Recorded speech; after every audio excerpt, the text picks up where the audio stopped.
Hello, everyone, and welcome to a very, very special day. This is it, the moment you've been waiting for. It is the kickoff party. I am super excited. To introduce myself. I am Nick Francine, Eldritch Automata. I'm a little bit under the weather. Apologize. Sounding a little weird.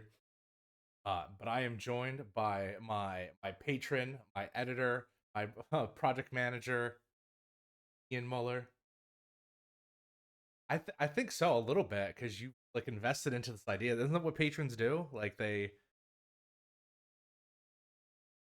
okay. I could be a warlock. What? Oh, awesome! No, of course. I'm very excited. Oh my god, holy shit! And we're already off to the races. $656 within the first minute. Four backers. We're at that 10K goal. I'm really happy to be here. Really happy talking to. They do comments or oh, no volume on Ian. Ian, talk to me really quick. Give me 1 second. It's okay. How dare you? Talk again. Yeah, There I'm we go. here. Here we go. Um, Ian, you reintroduce yourself again. okay, I made jokes about you being a warlock because if I'm your patron, and they were funny. Trust me, I'm hilarious. And then I said that's actually almost all I said, other than I thought the overlay looks really badass because it's the first time I've seen it. I think that was all I said. I didn't actually introduce myself. This is like the first time I've streamed in 6 months. This is wild. Yeah, no, this is man. Oh, It has been quite a journey. yep, yep. Shiva's here to say hello and support us. Kid is for the weather. Kits is not has a cold. He's on medicines. 900 by the way. Oh my god. So I'm actually gonna really quick. I'm gonna do it.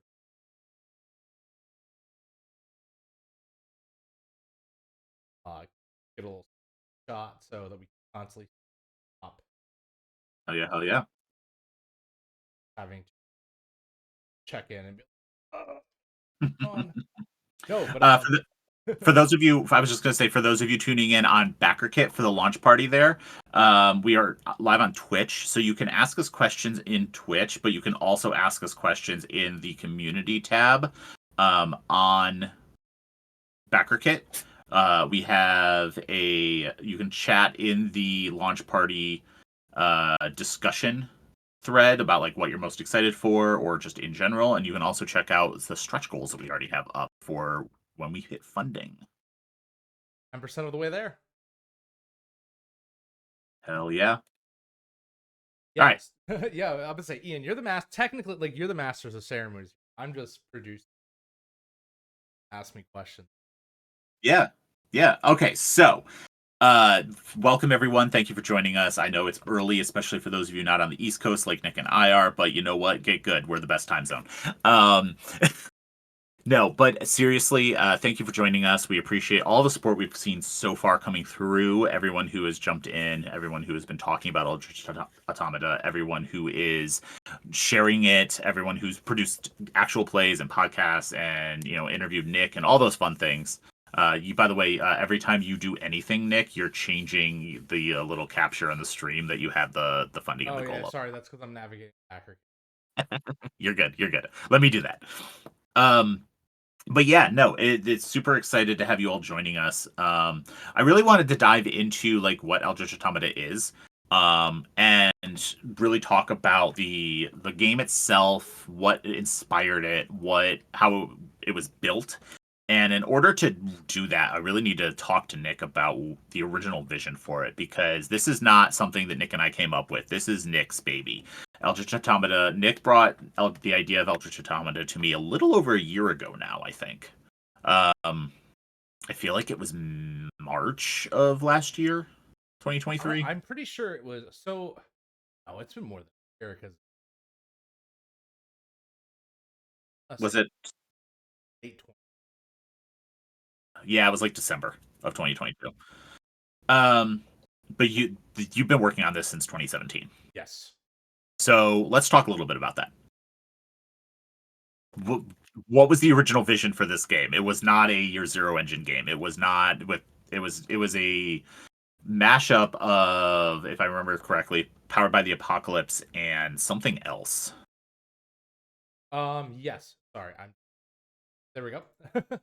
uh yeah, so oh man, it's I was just kind of talked like hinted at this on Twitter last night. Mhm.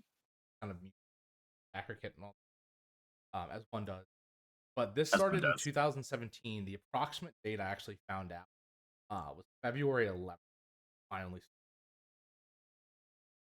um, and it was meant as like a personal like mashup slash hack of a bunch of systems, kind of emulate wanting to run yelling friends. Um, because at that time I had a consistent D&D group, but scheduling was weird, and it was very much all on Myth Weavers and uh, I forget what it's called, and did a lot of play by post. So that was my big thing was the yelling type gamers. And back then, that was kind of when I started getting powered by the. I don't want to say it was the craze, but new for us. Like that was what every system was. We're Yeah, playing yeah. Powered by the Apocalypse. We're playing Powered by the Apocalypse, and a lot of that was because, uh, since we were by post tough, it was tough to do combat. It's cutting in and out for you. Okay, let me see if I can fix that. I'm gonna get a little bit louder. I'm gonna make sure that my noise gate. Yeah, you're fine in Discord, so it's in OBS. Just kill your noise gate and stuff in OBS. Thank Mexcelsior. Yeah. Thanks, All right. Mexcelsior. I can speak. I have not had enough caffeine yet this Oh, morning. I have Much plenty of appreciated for your caffeine. support. All right, that should be good. I appreciate the backing. Honestly, this is awesome. So continuing the story. So yeah, Powered by the Apocalypse was really big, and I ended up making like writing all these things in the framework, and I was like, all right, and at that time, Eldritch Automata was very much all right.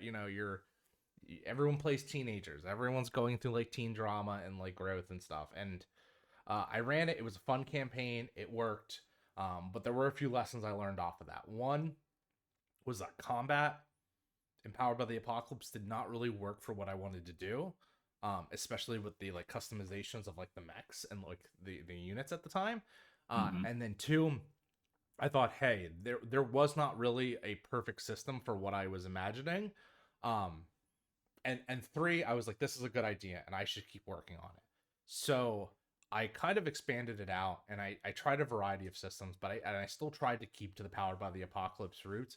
And honestly, even in the final product, I do think there is a lot of inherent designs, choices that were inspired by Powered by the Apocalypse, which is still in the Year Zero framework, and I think it works really well. The idea of picking like archetypes, which a little kind of like flavored like playbooks, um with the whole idea of like narrative moves and talents Hmm. mixed with your automata, which actually had your gameplay and like combat talents. um so kind of going from there, we I kind of kept designing it. I tried a bunch of things. There even was a D20 very rough reference stock at one point in time, just because I thought like, well, this is the only way I'm going to be able to do this. um but it Hmm. was a game, and it was a game that never really left my mind, because every time I GM'd a new game or played a new game, I was growing as a GM but also as a designer, and I was kind of taking things that I liked. I was like, all right, I like Yeah. this concept, I like how this played out, I like this resolution loop. And I've kind of Frankensteined it all together. And during that time, I was developing a lot of lore for the game and setting, and I was using National Novel Writing Month as like an excuse to do these massive like month-long sprints. Thank you, Alex. Good morning to you as well. Morning, Um, Alex. Thank you. I was doing these massive sprints where I was just like, National Novel Writing Month, I was writing like 1,000 to 2,000 words per day, just trying to get all Hmm. my ideas out onto the page. And of course, like anything, like half of what you write is probably incomprehensible. So there ended up being a lot of stuff that was left on the cutting room floor. Like, and I think you even seen about this where like originally there was a novel that was going to follow this game, about the first automata, but that just didn't end up working in the grand ecosystem of things. But fast forward to 2019, I picked up the Alien RPG system, and that was my because I love Alien, it's my favorite movie, and that was my first exposure to the Year Zero engine, which was by Free League. And funny enough, like I hadn't even heard of Free League until this point. I've heard of, okay, so I heard of Tales from the Loop, but that was about it. I never heard of Mutant War Zero. I never heard of Coriolis, Yeah. which are all amazing games, by the way. You know, shout out to Yep. Free League making great books. And at that PAX 2019 PAX, I picked up Alien RPG. It was like my day one purchase. I picked up the bundle. I loved it. I loved the system. And funny enough, that's also where I met you and Gehenna Gaming. And you know, it's PAX 2019 is like the origin story for a lot of these. Um, Mm-hmm. but from there, kind of like in the 2000, like once the pandemic kind of rolled in the following year, and I was doing stuff with Gehenna, my mind never really left the Eldritch Automata.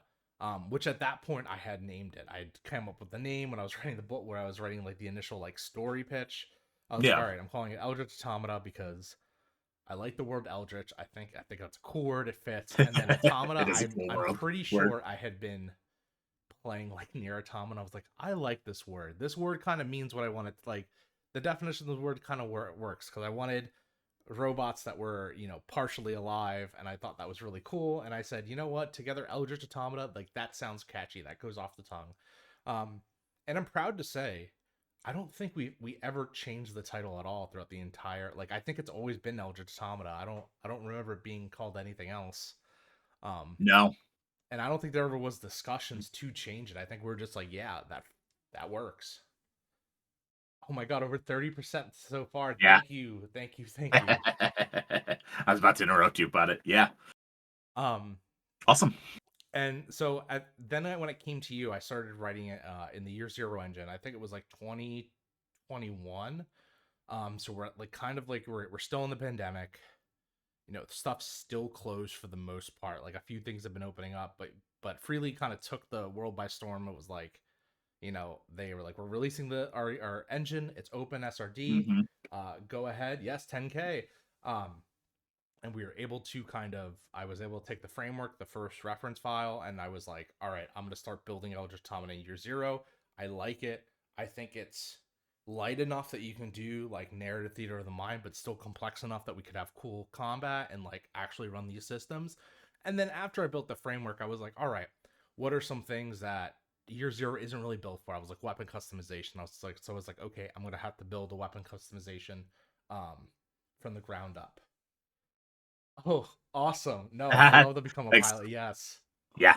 Yeah, we that was actually a late addition too. Good touch. I want to touch on like what our rewards are and Yeah. stuff after we talk about this, but like Nick and I were talking about like ways to just kind of add some more interesting options for people and from our previous go at this, and we were like, what if we know how much it's going to cost us. We have artists already lined up for some of these things. We know what's going to cost us to like get pilot art and horror art made, and we know we need a bunch still. Let's let people contribute. So that's why we added those.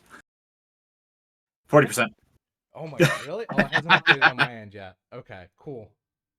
Or has it? And I'm just no, it has not. Okay, whatever. It'll update.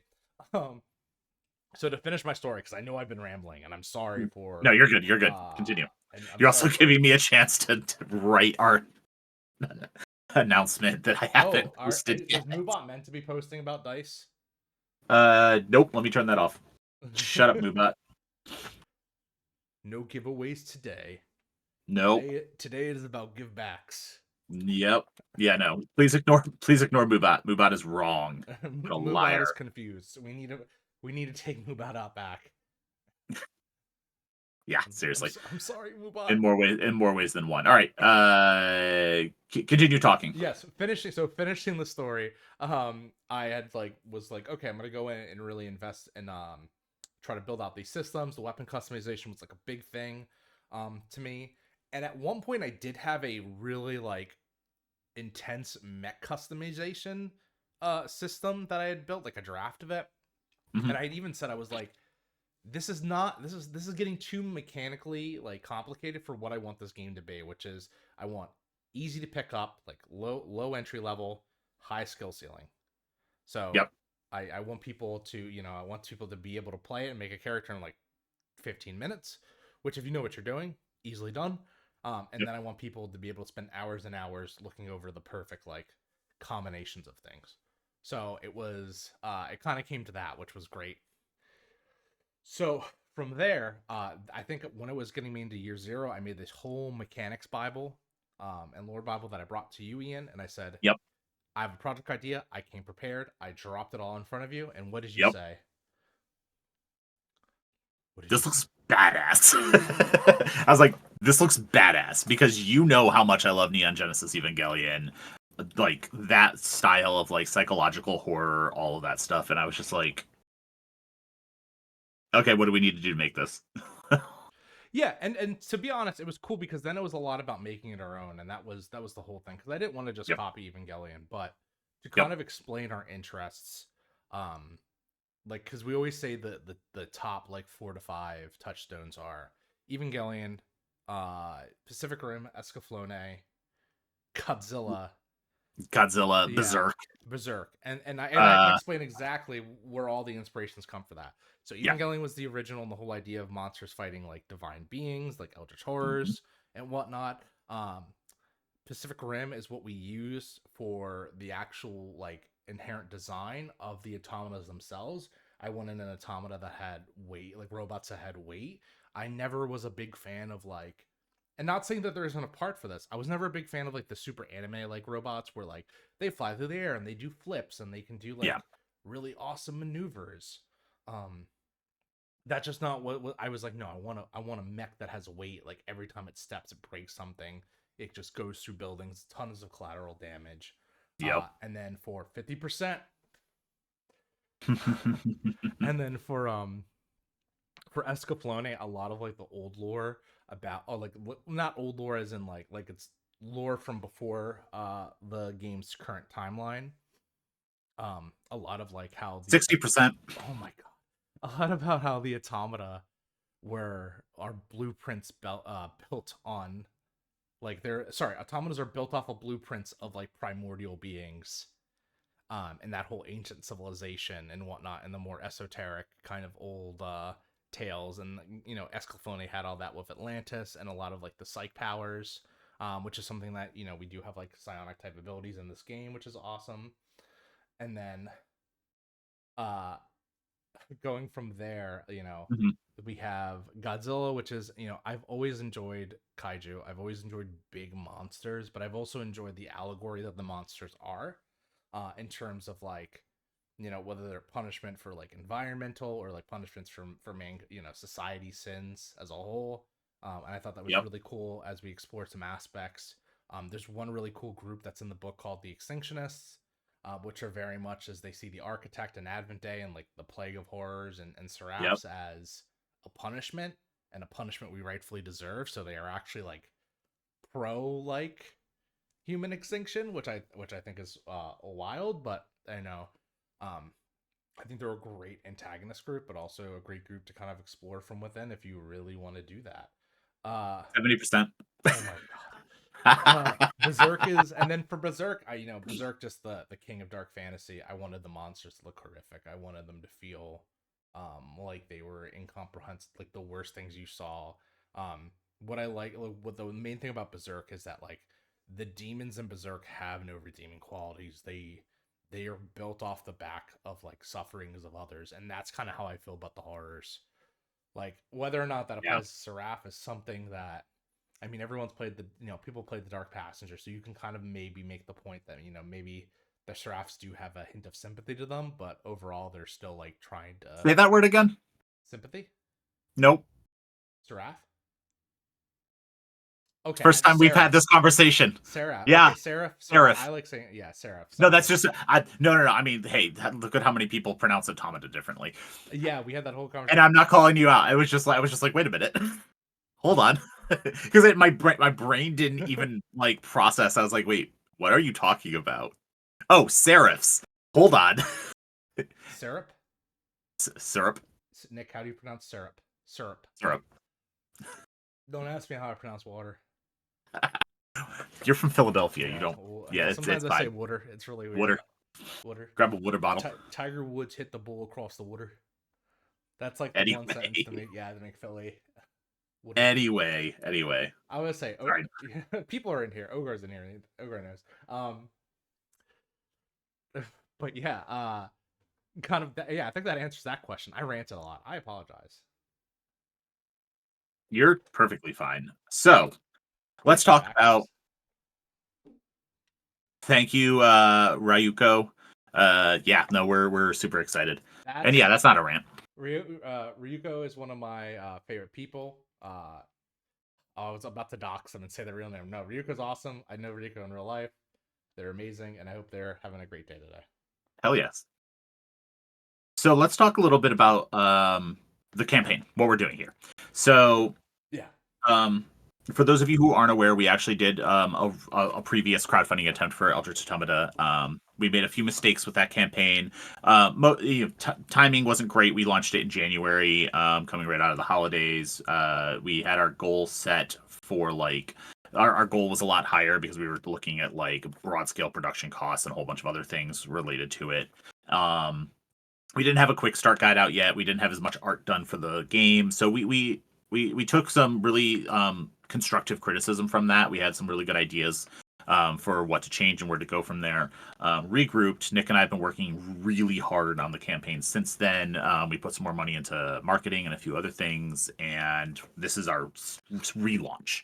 The book is mostly done. You can see all of the amazing art that we've already produced on the backer kit page, and we have some that we haven't released yet because we don't want to share everything. We are going to bring Geo, our primary automata artist, on a little bit later. Geo is a 3D modeler. Geo is designing all of the core mech archetypes for the game. So we'll be able to talk a little bit more about the art then. Plus, we've been working with some great artists from different places for horrors, serif art, just general landscape, and a few more things, as well as some of the product art.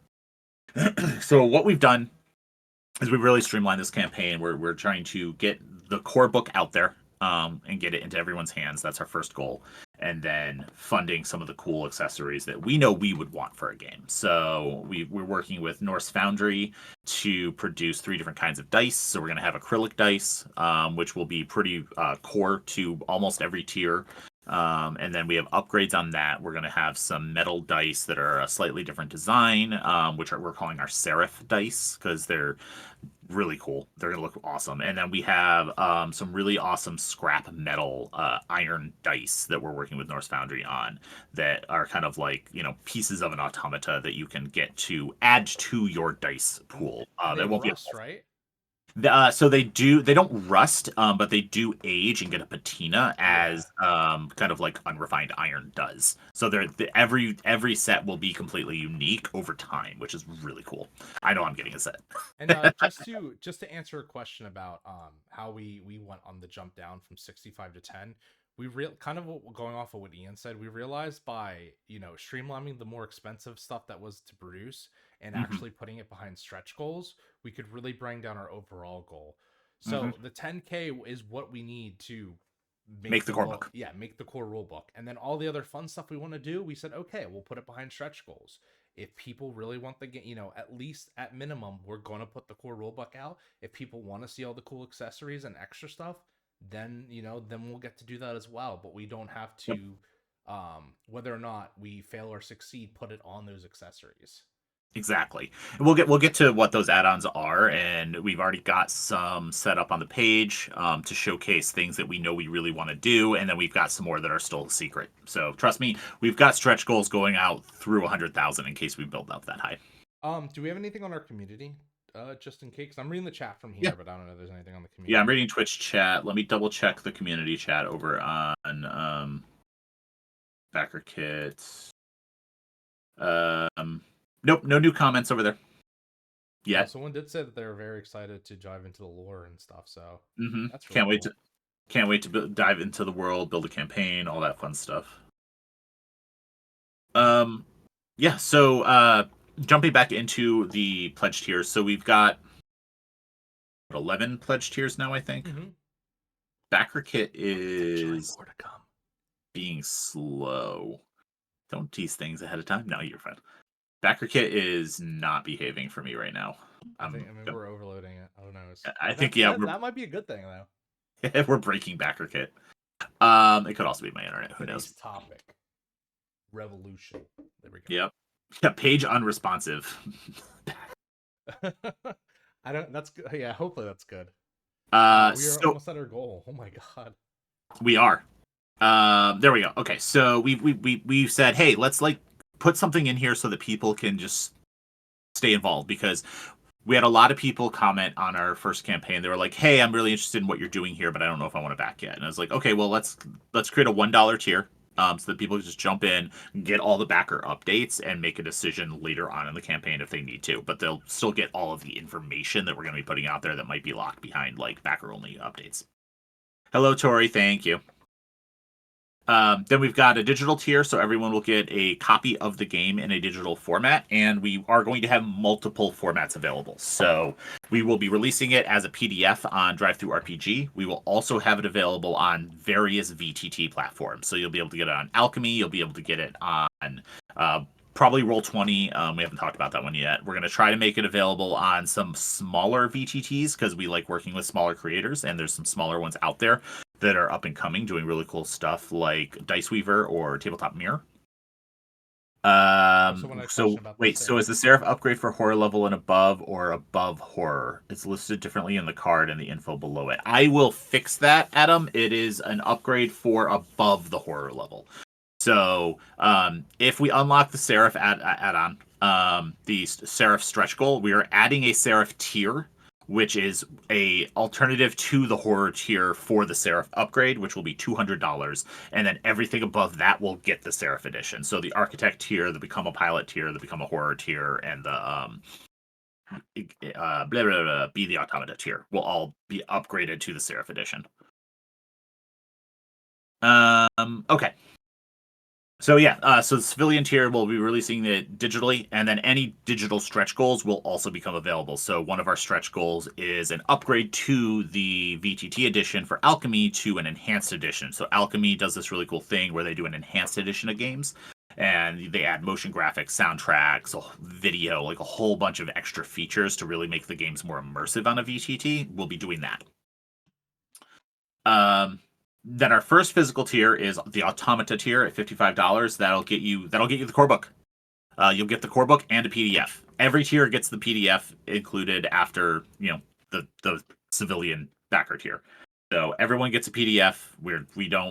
And anyone who buys the book after the campaign will also get a PDF. If you buy the physical copy, you will also get a PDF. Normalize getting PDFs with the physical copies. I am sick of. Seriously. Yeah. I hate it when I buy a book and I'm like, man, I really want the PDF for it, and they're like, oh, you gotta buy that extra. It's another $30. And it's like, Yep. cool. I don't mind paying $30 for a PDF, but if I buy the core rule, if I buy the physical copy, I kind of want a PDF. Yep. I like being able to reference it in multiple places. And yeah, in addition to that, the Automata tier will get is where we also will be providing our backer exclusive stuff. So everyone who gets a physical reward, we're sorry if you can only afford the PDF for now. We're sorry, being able to provide a digital product and then also physical products becomes very complicated in terms of logistics and shipping.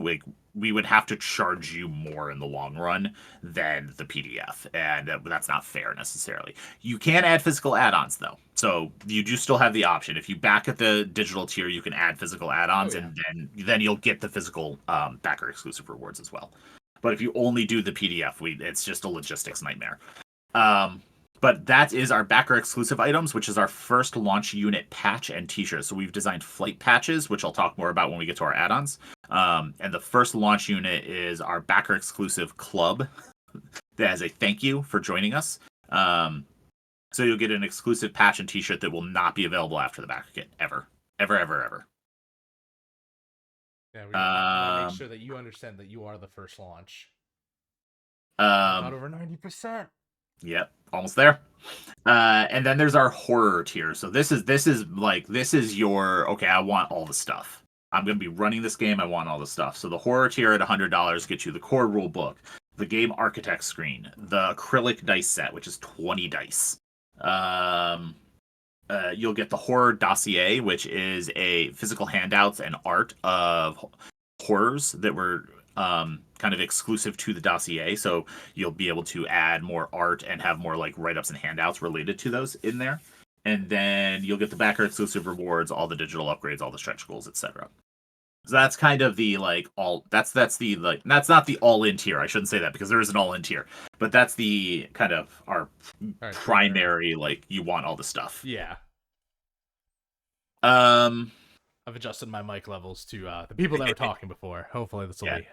That's what happens when you have a directional mic that's really nice quality. Sometimes you don't look at it while you're talking, and that's why mine is directly next to my camera. Yeah. But then we have a retailer tier, which is for retailers in the space who want to pick up multiple copies of the game at wholesale. So that's an option for them. Then we have our all-in tier, the architect tier. You know, the architect is Nick. Tell us about the architect briefly. Like the lore of the architect, or the yeah. or okay. Yeah. The architect is oh my god, I'm trying to say the word like the. So I always like to say the architect is pretty much the catalyst to what kicks off the story of Eldritch Automata. It is this wildly incomprehensible being. Is it a god? Is it a cosmic alien? No one really knows for sure. All that we do know is that it has a lot of power and can pretty much bend reality. So when the architect shows up on Earth for the first time, that's called Advent Day, and that marks the creation of the horrors and the emergence of the Seraph or Seraph. I'll try to say a little bit more proper. You're good, bud. Don't worry about it. So the architect is essentially like the thing that kicks it off all of this. And something that's really interesting is that the architect hasn't shown up since the first day. It basically came, messed all this shit up, and said, "Peace, I'm out." And so there's a lot of like ideas and theories about what the architect is, and that's kind of how we make a lot of the setting, and a lot of the groups that are in Eldritch Automata are reflective of what their kind of relationship and what their perception of the architect is. There are cults that think the architect is god.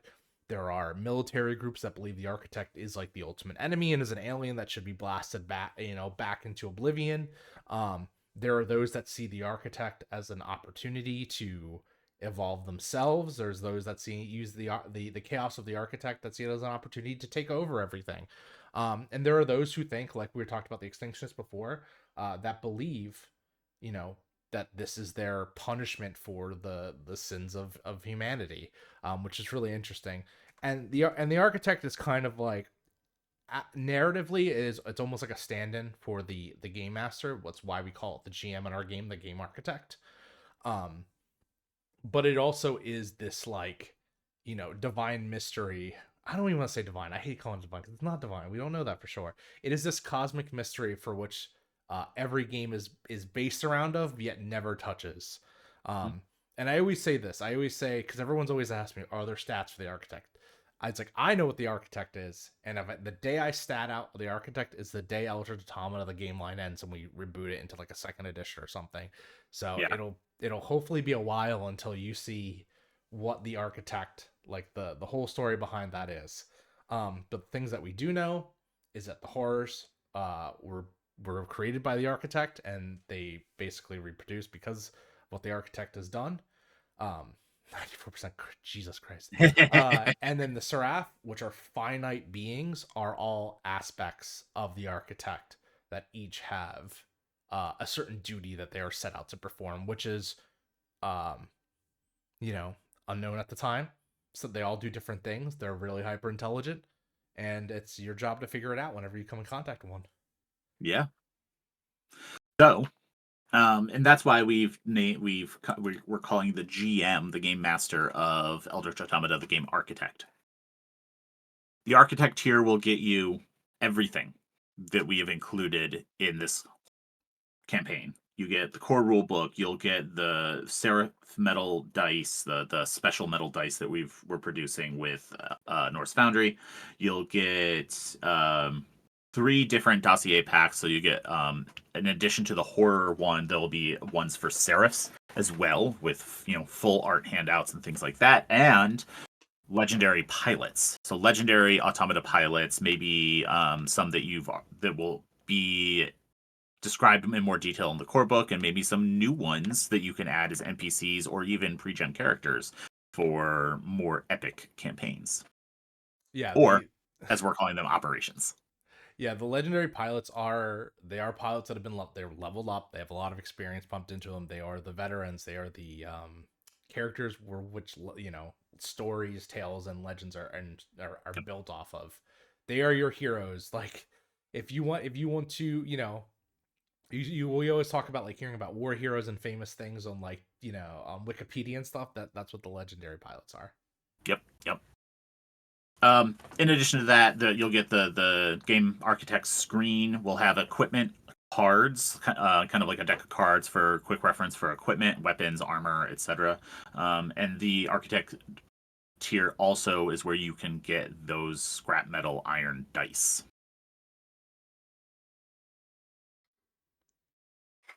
96%. Our last 3 tiers, become a pilot, is the same as the architect all-in tier, but there's a bonus there where you can contribute to the art in the game by providing us a description, and we will have one of the artists that we are working with do a pilot, one of our pilot We did it. pieces.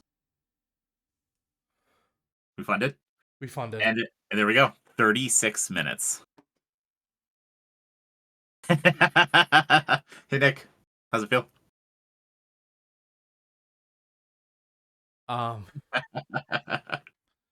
Like a very long journey is just getting started. With 69 backers. Nice. Oh my god. How's it feel? Surreal. Like I didn't expect I thought there'd be a lot more build up. I didn't expect it to fund this fast. You didn't? Yeah, and now my mom's calling. Let me tell her. Oh my god. This has been a it's been a lot of hard work. And Mm-hmm. um oh my god. And not only has it been a lot, and not for anything, I just want to take a moment, and I'm sorry for like harshing up the messing up the itinerary, and No, you're good. You're good. but I You're want to good. say a big thank you to you because like I, for the backer kit, I've been kind of just like doing my own thing and like tightening stuff in. Ian's really like Ian did most of the Kickstarter, and Ian did pretty much 99% of the backer kit because Ian's like, this is my specialty. Don't worry about it. We will do this. And um Ian, I just want to thank you for all the taking a chance on me, funding the art, funding the other stuff, and pretty much putting you know putting your support behind my idea, my dream, which it's not just it's our idea, it's our dream right now. Because as much as the Yeah. Eldritch Automata is something I started and I created, Ian has also made it his own in a way and helped with that, and it will continue to help that. Um, and I never you were my co-creator, you were my partner in this, Yeah. and Mm-hmm. I don't think we can make Ian cry. I don't know. I don't know. Ian didn't even cry. I don't think. Did you cry? I know Ian didn't cry when his son was born, so I don't know if Ian will. Yes, I did. Okay. I absolutely did. Are you kidding me? But this will go down in like the top 5 formative moments of my life, if not like the top 3. I feel like I should reserve the top 2 for like a kid in a wedding, because Bobby would fucking kill me if I said yeah, Shaman is the proudest moment of my life, and nothing will ever top that. But uh, from the bottom of my heart, thank you, Ian. And there's a lot of people that said we couldn't do it. There's a lot of people that said, well, Gehenna Who? Gaming, well, we Don't don't make need me. this. We know we know Who? you know. We had a very very long history of trying to make games, and and a lot of and there are a lot of people who fortunately didn't want to see us to get through it, but we did. And This is Hell yeah, just we the did. start of the hard work, but because now we're on the hook. But it feels really fucking good. So the last thing I'll say about that is, let's get some fucking stretch goals going on. Hell yeah. Hell yeah. Hey, Hey, congrats. congrats to us. Gehenna Gaming's first official original game. Yep. Holy shit. Yep. Yep. We don't need vampire anymore. We don't need, Get out of whatever here. else we fucking made. This is Get our out of here, Vampire and Call of Cthulhu. yeah, well, especially one of those games now, but that's all. We can talk about that Yeah. Yeah. later. Anyway. So, just to finish up on the rewards, get your own pilot design put into the book. We also have a horror one because we know people love monsters in more ways than one. So, give us a great monster horror designs, and we will get those made and put into the book as well. And then the last tier, the Automata, we are working with prop designers from the MCU, from the CWDC TV universe. That worked on like The Walking Dead, other TV franchises, who are going to work with us to make prop model weapons, like some of the legendary weapons that the Automata use. So we'll have those are limited tiers, and then we'll add some more in when we hit some stretch goals. So we're funded, Nick. We did I cannot. it. Yeah. Look, And we have some amazing talent behind the book. we do, Um we really do. there's some there are some writers that you haven't seen in a lot of other books that they submitted drafts in, and I was like, this is some of the coolest fucking things I've ever seen. I won't name their names. They all know they're amazing though, but I've been extremely happy with what's been submitted so far. Yeah, very much so. There's some really good folks working on this already. So looking at our add-ons or our stretch goals. Once we hit 15K, we're gonna add the Forge. We're gonna do a full write-up on the Yes. Forge. Now, for those of you who have looked at the quick launch guide or played in one of our scenarios at PAX East, PAX Unplugged, or are planning on playing at Gen Con here coming up in a month, the Forge is the location in our starter scenario included with the quick launch, the Dark Passenger. Nick wrote that up. It was inspired by a Coheed Cambria song. Which I wanted to literally name it after, and and I was I was told like, no. I that said we can't. No, I'm sorry, buddy. That's a gray area. Sorry, no, caffeine you're fine. requirement. Yeah, caffeine. So we'll do a full breakdown of the Forge to give you more detail of like what it is. Use it in your own scenarios and really like customize the Forge to what you want it to be rather than how it's written in the Dark Passenger. There'll be a map of the location and surrounding area, which means we have to actually put it somewhere. It can't just be a floating base somewhere in the Oh my planet. god, we talked about this too because I We was like, did. they're like, yeah, and they're like, I was like, oh yeah, I always thought it was in America. I thought it was in Denmark. And I think Guess what? that's what Liam said. It's like, that's just, Because I was thinking it was in Denmark. We were like, why? It was just this random thing. it just says Denmark coded. I was like, what Yeah, does that mean? I guess it is. Maybe it's in Denmark now. Yeah, maybe It's in it's the in Nordic Denmark. Dominions. We'll add some new mechanics for how things work because of that, which I'm very excited about. I don't want to spoil anything for anyone who hasn't read The Dark Passenger or gotten to play it because there's some key things in there, but we'll have some interesting mechanics for how things happen in there that we'll We explain in more stand detail. Kylie Summers in this house. We do stand Kylie Summers in this house. We do. And then and then we'll do some NPC write ups on like some of the staff of the location. Jumping out at 20K, we're going to add another location. The Pegasus is very interesting, and you've told me a bit about this, and we did use the Pegasus for the Epic that we ran at Yes. PAX East. The Pegasus is a joint Dominion military-esque installation for helping deploy pilots globally. So it's literally a airbase for pilots and automata. Yep, a flying air fortress. Yep. Same deal, same write up, same details going into that.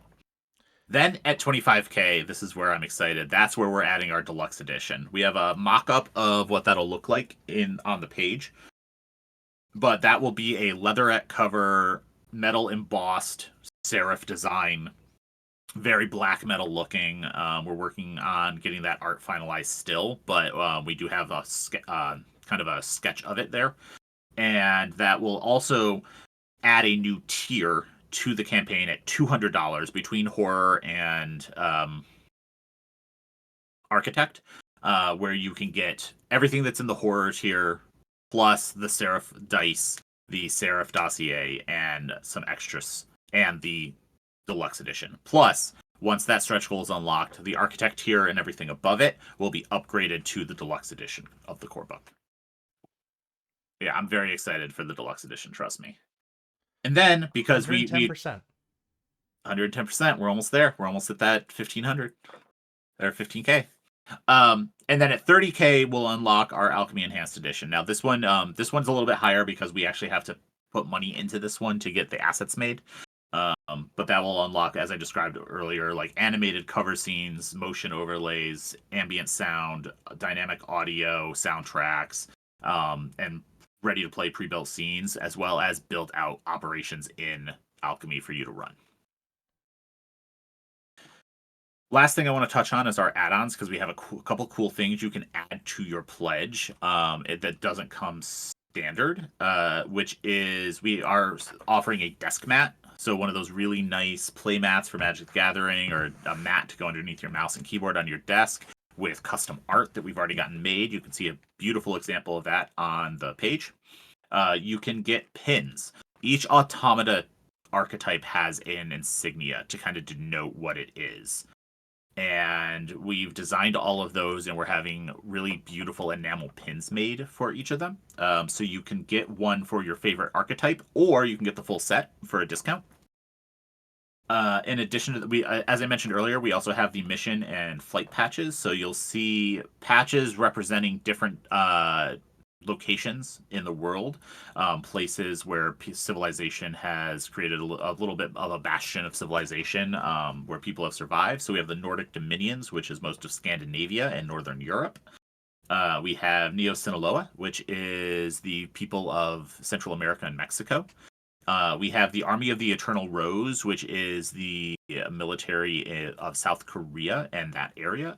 And then we have the Battle of the Forge, which is, as I mentioned, that is a mission patch for anyone who participated in that battle, which is described in the Dark Passenger. We have a patch for OneGov, which is one of our secretive organizations. I guess not too secretive. OneGov is they're pretty obvious about what they want. they're secretive, but they're like, it's like, it's like something that, like, oh yeah, OneGov, and it's like, well, that's just, a conspiracy, that's just a myth. They don't actually. Funny enough, we just got the draft for OneGov like last week. Yeah. So. Yep, and then our backer exclusive one, and then we have some T-shirts. We have some really cool designs. We have that black metal serif design. We have a more of like a traditional heavy metal automata design shirt, and then some fun T-shirts that people can jump into. That's what we got on the roster. Yeah, rock your pilot in style. Yep, and I will say, we have, I think, how many stretch goals are on the page right now? 4, 1, 2, 3.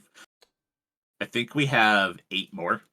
Can we give a hint to the fifth one? We don't have to say it. Can we just give like a little What is the fifth one? Wait, you have it? I sort of, I can't check because it's not on. I can't. Hold on. I can pull it up. That's actually funny. My brain. You said that. My brain went. What? Yeah, sure, but what is it? We literally have we literally have like a list that was in our chat. Like, these are all the pledge levels. We also reorganized them like 5 times, so my brain just went. I'm looking for it right now. I have it. Okay. I have the doc up. So I want to know what it is. Oh, we can talk about number 5, actually. We can talk about number 5? Yeah. Okay. So, you know how we talked about those really cool weapon models that we're doing at the yep. highest tier? We will be adding legendary weapons to the game with full descriptions. Things like The Eldritch Arm set, yeah. yeah, the Eldritch. So that'll be an Eldritch Arms collection of legendary weapons that you don't necessarily want to give your pilots for their automata, but Yeah, they if make it they hard. happen to win them in combat or acquire them somehow, they could be pretty interesting. Yeah, they're all weapons that have been either taken directly from a seraph Hmm. or have been designed by splicing parts of like the seraphs or horrors onto the weapons. Yep. Oh my god, all pilot spots have been taken. Hell yeah. Very Oh cool. yeah. Let me unpin that message that I pinned up there. And then yeah, and then we have some other featured locations. We've got some guest writers that we're bringing in to do like some new stuff. And then I guess I'll tease that some of our stretch goals also hint at what the future of the game is going to be. Yeah. That in particular I'm really excited about. The great thing is that a lot of like the additional modules, I'll say, are stuff that's Hmm. going to be added to the core rulebook. Yep. Which means you're going to get that at no extra cost. There are a few things that are separate, Yep. but a lot of the stretch goals will be either in the core rulebook or released as a PDF to all backers. Yep. And anything anything physical that's separate won't be an additional charge. There are some items that will not ship with the actual like campaign fulfillment though. Yeah, I'll say that because of what they entail. But those are all stretch goals. yeah, I'm very excited for the final stretch goal, which I know now, which I know what that is, and then the future of EA. Because Yeah. I always tell this to me and Ian have talked about this a lot, but we never wanted EA to be a one book game line. We always wanted to expand upon it and keep supporting it. I would write EA forever if I could. Maybe I shouldn't say that. Maybe I should check back with me in 30 years, but I would write EA for at least the next, 10 to 20 years if I could. And if people would keep, supporting it. Very exciting stuff. Oh my god, we've almost been on live for an hour. Yeah. This Yeah. has been wild. Which is almost means it's almost time to dive into our art portion. Yeah, But talk about Geo. before we do, why don't we take a look? Why don't we talk a little bit about the mechanics? So like Yes. when we decided to kind of like come back to this and you said okay well let's do it as a year zero engine, we talked about it and we wanted to make it unique because every different year zero games have different things that Mm-hmm. really drive them home, especially when we're looking at like Alien or Blade Runner or Yeah. um some of the other ones. Like Alien has unique mechanics from Mutant Year Zero that make it feel like Alien. So we Yeah. talked about how to do that, and there's a couple things that we've developed on our own or add or taken inspiration from other systems to do do that. Like the fact that you actually have two characters in a sense, your pilot and your Yes. automata. How did we or how did you develop that out of the year zero system? Like what inspired that change to it? So, that is kind of what I talk about is the kind of carryover design choice from the original Powered by the Apocalypse framework that I did. I always liked the idea of choosing two archetypes because it means you can mix and match. And I always knew that your pilot should have an archetype, and your mech should also have, or your automata should have an archetype. Hmm. Um, because originally, like whenever I'd played games, it was like, okay, you pick what class your like mecha is, and I was like, well, for a game that's very much about not only what you do in your automata, but how your character reacts to these situations, what their kind of response to trauma, the response to violence, the response to just the world around them, was very important to me and very important to the game as a whole. Which I think is what differentiates it from other, mecha games, and just which kind of cements it into the cosmic horror, the action high out whatever cosmic horror genre that we tried to do. So that was very important to me that you would get to mix and match the archetypes. So your pilot archetype is pretty much how your character reacts to situations, whether it be people around them, enemies, such and such, and they consist of mainly of like 90% of just narrative moves. They're talents that are just like that are triggered by stuff that happens in like the role play and the narrative of the game. Um, that kind of add a lot of weight and mechanics to role playing itself. Because one of the big things was like, all right, so you have, there's very distinctly there are two, there's a Venn diagram of players in TTRPG communities I like to feel. There are role players, and then there's like the joking thing. There are role players. Um, but essentially, what that boils down to in a not so patronizing way is there are people that really enjoy the gameplay and mechanics, and people that like to role play and be the character. Um, and most people actually exist in that in between state. I rarely see players that are just complete like mechanic junkies versus like people that are just like I just want to role play slash LARP, which Yeah. is fine, and I think you can do that both in this game. But for the majority of people which exist in that center, I wanted to reward both of them. So your narrative stuff has mechanics and tied into it that's pretty effortlessly to kind of run through, um, which is interesting. Because what that ends up doing, and yes, there is literally a pilot archetype called the Hedgehog's Dilemma, Yes, Grash. there So is. you can absolutely do that. Um, and so the people that are more like mechanic focused that might not be super into the role play have an incentive to try to role play and at least have something to fall back on if they need to.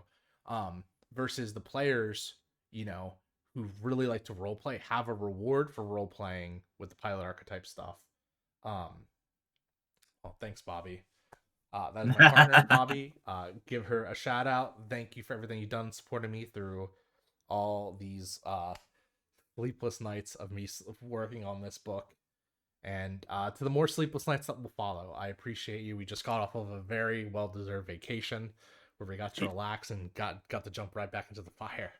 Um, and yeah, so and being able to reward the role players with mechanic bonuses and stuff that they can do, that'll actually kind of tie everything back to the game and not seem like, I never wanted people to go through like a role play scene and be like, wow, like that was really nice, but that did nothing for us in the kind of game story, like in mechanics terms of things. Mhm. I want to reward good role playing, and I want to incentivize people who don't role play to try and role play, or at least give them an easy thorough through that. Now that being said, combat's a huge part of the game. Like as much as I talk about like it's not all combat, combat is huge to that. And so your automata archetype focuses on that. It focuses on, will the deluxe core book include the same book content sans cover? Yes. Yes. Yeah. No, there will be no differences between the books other than a nicer cover and like slightly Nicer higher pages, quality right? pages. Yeah. Yeah, like the physical quality of the book is being improved. Nothing. And just to clarify, we are also like going pretty all out on the physical quality of the core book. It's not Yeah. going to be like print on demand quality. They're going to be really nice, but we are upping all of it for the deluxe edition. Mm-hmm. Otherwise, the content of the book is exactly the same. Yeah, I always joke about that the core rulebook should be an art book and a TTRPG book, and then the deluxe book should be something that you like display on a pedestal that you go, this is mine. Slam it on a tome you slam on the table. But getting back to and then the automata archetype was something that we could run through. That is all your like combat stuff, all your like balls to the wall action. Which is cool because it allows us to focus on both and kind of give the best of both worlds. And the game will ship with 12 pilot archetypes and 12 automata archetypes, which is over 144 combinations. Each archetype has two stat arrays that you pick from, and how you get your final stat array is by combining the stat array you pick from your automata and the stat array you pick from your pilot. So all in all, you get another four possible combinations between any two archetypes. So the combinations are endless. Plus the talents you pick are different. The idea is that you can play a lot of characters, different type of characters, and you'll be able to control how your character comes out pretty well. Yep.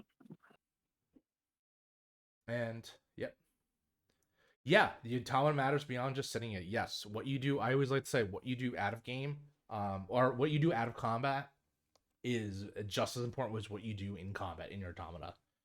And that's when we get into stuff like strands. Strands were briefly described in the quick start and the quick launch, but they have an entirely other. They have their own.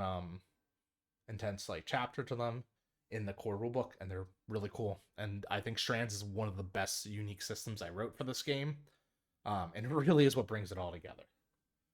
100%. Yeah, 12K, 120%. Let's keep that rising. Let's 15K. Let's get to Yeah. that first stretch goal. Hell yeah. We're almost there. Nice. Awesome. So with kind of the mechanics in there, with the strand system and how we have the pilot and automata archetypes. Hmm.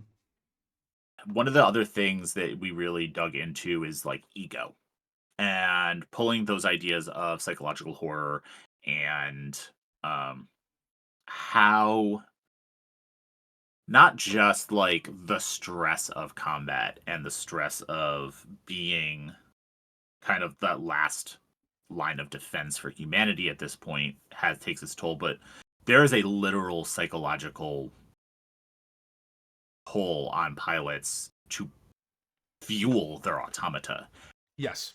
How does that work? So we have a stat called Ego, which is a completely new stat that we added to the game.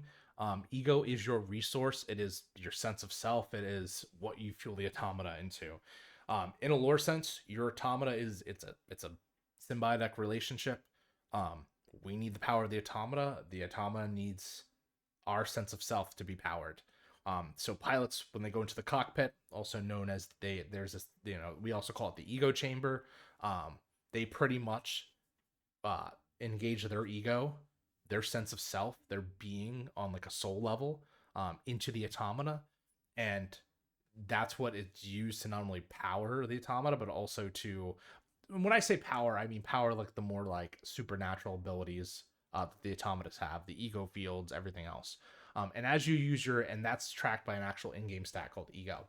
And as you use your automata talents, which are very powerful, you use ego, and that ego ticks down, and it ticks down, and it ticks Mm-hmm. down. So this is where I always talk about whenever if you've ever talked to me at PAX, where you have this whole idea of like, oh, this is it's a power fantasy until it's not, because the minute you run out of ego is the minute the power fantasy turns into complete and utter horror, panic induced horror. Because the minute you reach zero ego, um what that means for your character is your character has lost their sense of self. They don't recognize that they can't differentiate themselves from the automata.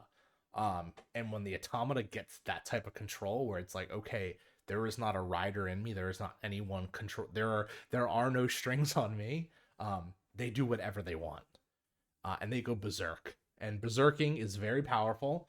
Yep. It can end fights, but it'll also cause a ton of collateral damage and very much hurt the people around you. And so every berserking has a specific text that a player reads out, and they have to act to that text. Now you can try to act against it if you want, but there are there are detriments that'll happen to you. You will take penalties for trying to act against it. So it pretty much, it's our little slap on the wrist to be like, hey, we want you to act towards it, but if you want to try to fight against it, here are the mechanics for trying to fight against it. It's good luck. But just to give you, oh my god, my favorite one is probably the prototype, because the prototype will literally like in its berserk every time it destroys an enemy, or an ally falls within it, it has to eat them. Like the automata will eat horrors and will eat fallen automatas. And I Yeah. think the text literally reads like, if your allies fall, eat them too. Can an automata calm down again? Yes, when combat ends, and usually there's a condition, which is very much usually just when like your enemy is gone or when combat ends. The berserking ends and you're set back down to your like minimum ego, and Yeah. the automata basically just shuts down. But there are other stuff that like well, what, maybe this needs to do a particular something, or maybe something needs to happen before, so maybe your friends need to stop you. It's very interesting. But yes, an automata can calm down again, but usually it's not within the fight. Once it berserks, it's pretty much going to berserk until it's put down. And something interesting about berserking, if you hit zero durability, which is your automata's health, and your automata goes to shut down, not destroyed. When it hits zero, it'll take a critical injury and it'll shut down. But you can look at the GA and be like, no, I berserk, and you purposely invoke your berserk, which is going to fuck everyone else up, and you recover your durability up to max, and you basically get a second life. But now you're playing with extreme fire, and that's the automata kind of sitting there and going, yes, please, you want this power? You want me to keep fighting? You know what I want. Mm-hmm. Hell yeah. Awesome. All right. Sorry, I am No, I understand. doing the marketing portion of what needs to be done right now. The press release and all that good stuff. Yeah. Yep. Yeah, second wind mechanic. Yeah, honestly, very much so. I should start calling it that. That's a good clarifier for it. Yeah. Yeah, I like it. So, anything else, or do you think we're ready to bring on Geo? Let's bring on Geo. Okay, we're gonna go to a quick. I don't want to call a quick break, like a minute or two. I'll put the bumper up. We'll bring Geo in, and we'll go ahead and rearrange everything. Hell yeah. All right. So I'll see you in just a minute, everyone.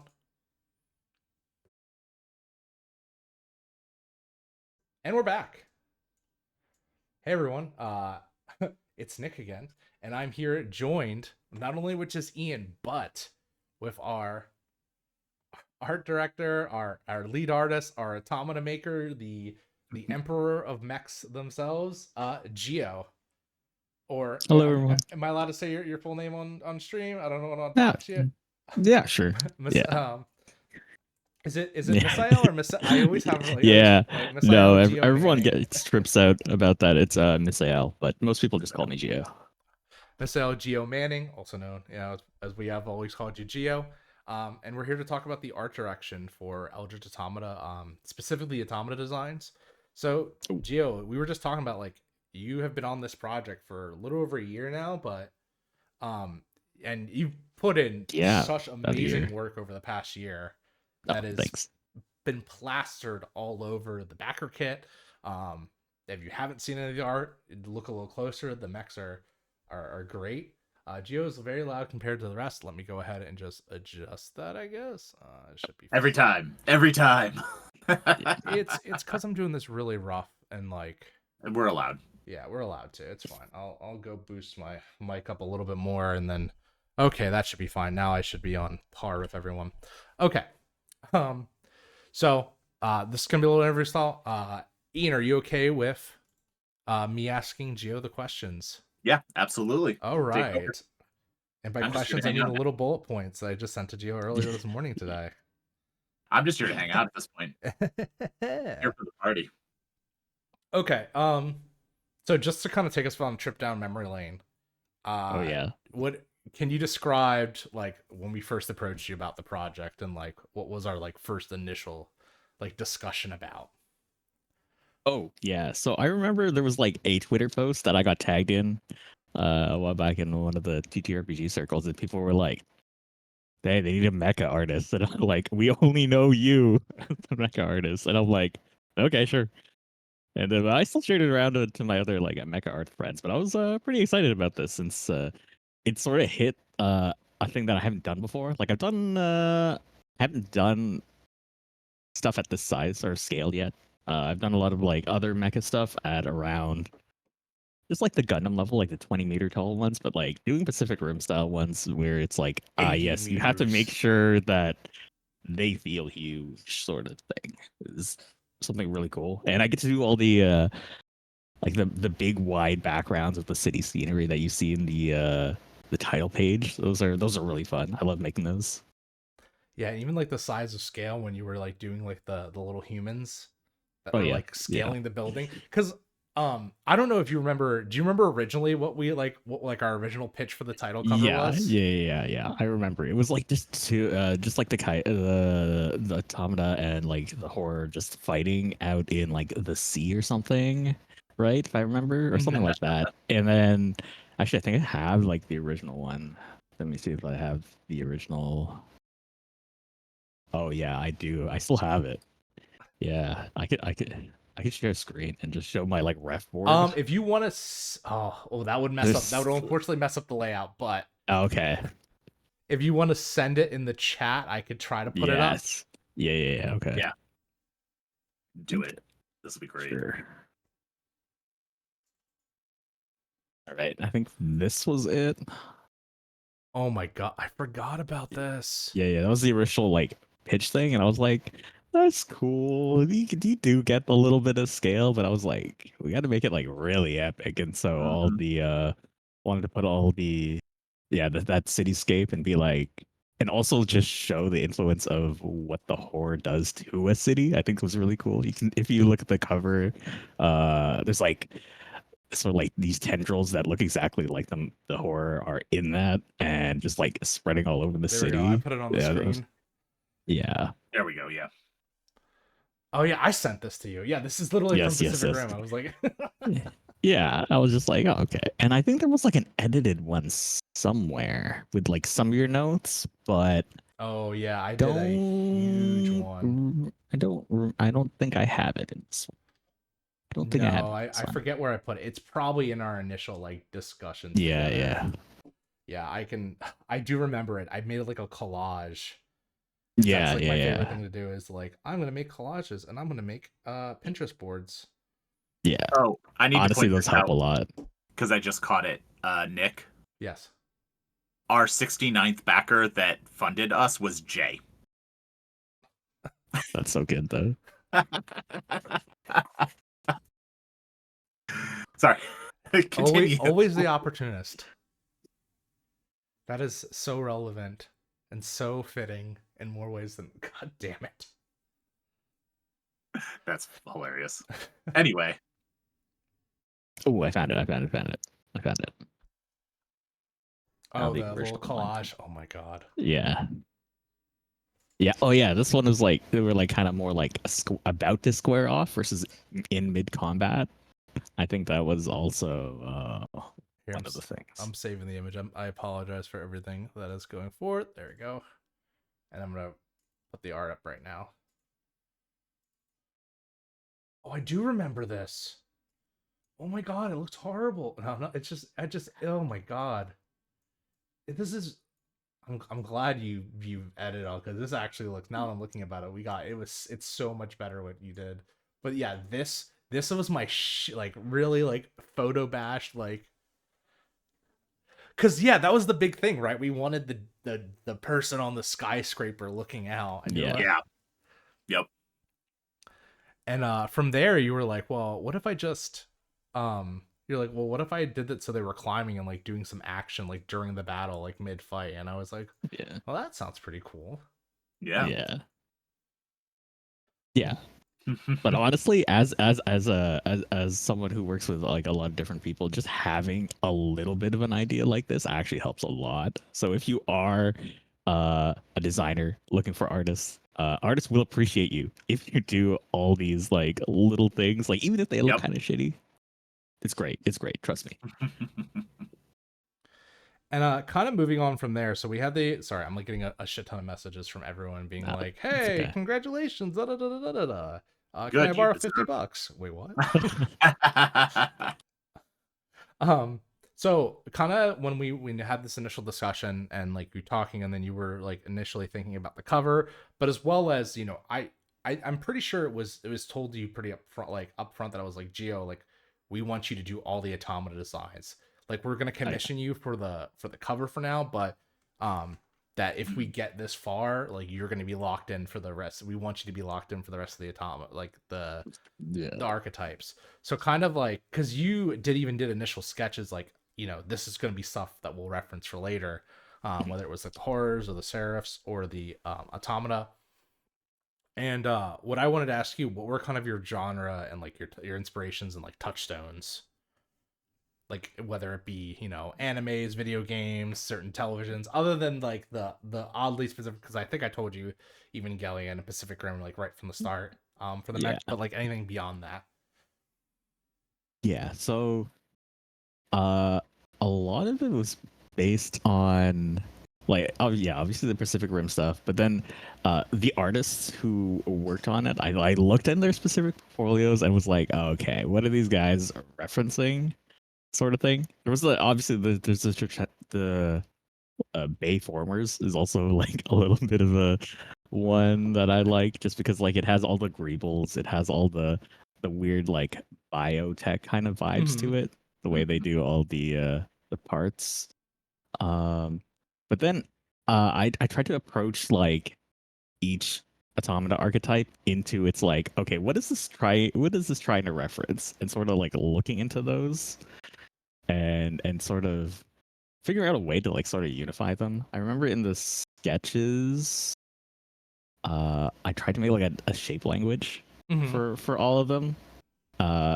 But then after that, I saw like all the original like write-ups for them, and I'm like, ooh, I feel like you should kind of like separate them a bit. So then when people like look at these, they're like, oh, I like this media that you're referencing here. I want to play this one, sort of thing. I don't know if we're allowed to spoil the ones that I think if you just talk about it, it's fine. I we think just it's talk fine. about Yeah, we that. can just talk Okay, about it. cool. Yeah. All right, Yeah. all right. Okay, cool. So, the one I'm currently working on right now is the what was it? The ancient. Yeah, which is actually Yeah, the in ancient. the No Quest for the Wicked. One of the players is playing Yeah, an yeah. ancient. So Yes, and I was like listening to like the description of their automata, and I was like, okay, that's neat. It's so great seeing other people's interpretations of it and like what like their personal spin on it is.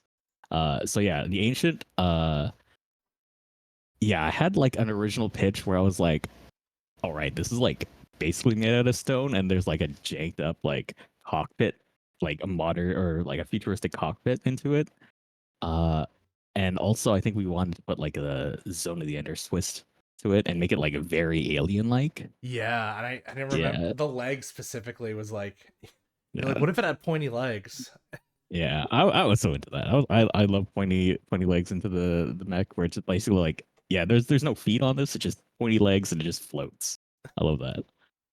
Uh, yeah, and also I did also want to reference like the Doom Angels for that was pretty cool, and also like how it fits with like also I referenced that for the Seraph, just like all the very curvy lines into it.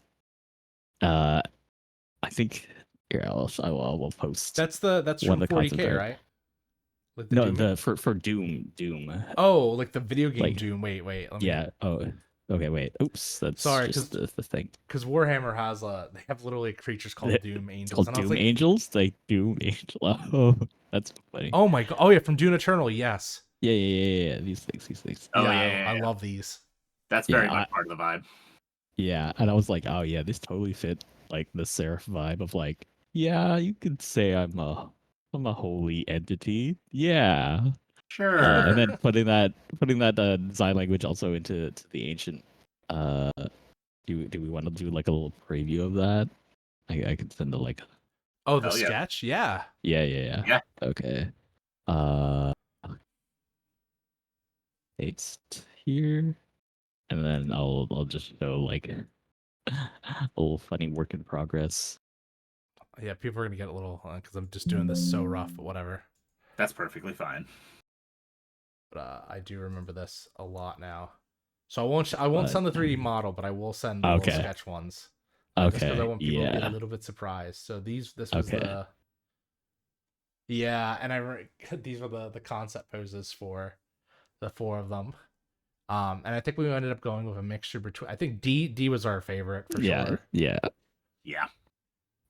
100%. And then I kind of put a little bit of everything, and then just started working towards like more of that Zone of the Enders vibe. Oh man, I'm very excited to like finish this. I'm like 80% done with the model, and I'm like, ooh, it's getting there, and I can see it. And it's It's awesome gonna be because so fun. my favorite one you've done, like finished one you've done so far, it has to be the Beast. Oh yeah, Oh yeah. Yeah. That's Mine too. To date. Which is funny because it's like I remember I sat down, I was like, all right, Gio, we have to make sure they're not too fantastical, and we'll get to that later because that's going to be the last topic. But then of course, like one of the most fantastic ones, the Beast, ends up being my favorite just because like you can see the ego field in it, yeah, such and such, and the claws, and I believe that's on the backer kit. You can see the finished image of that. So yeah, And it's also on our social medias. so yeah. Saw it on Twitter yesterday. So kind of doing from that, going from that, I want to talk about the color schemes because like that's always been a big thing.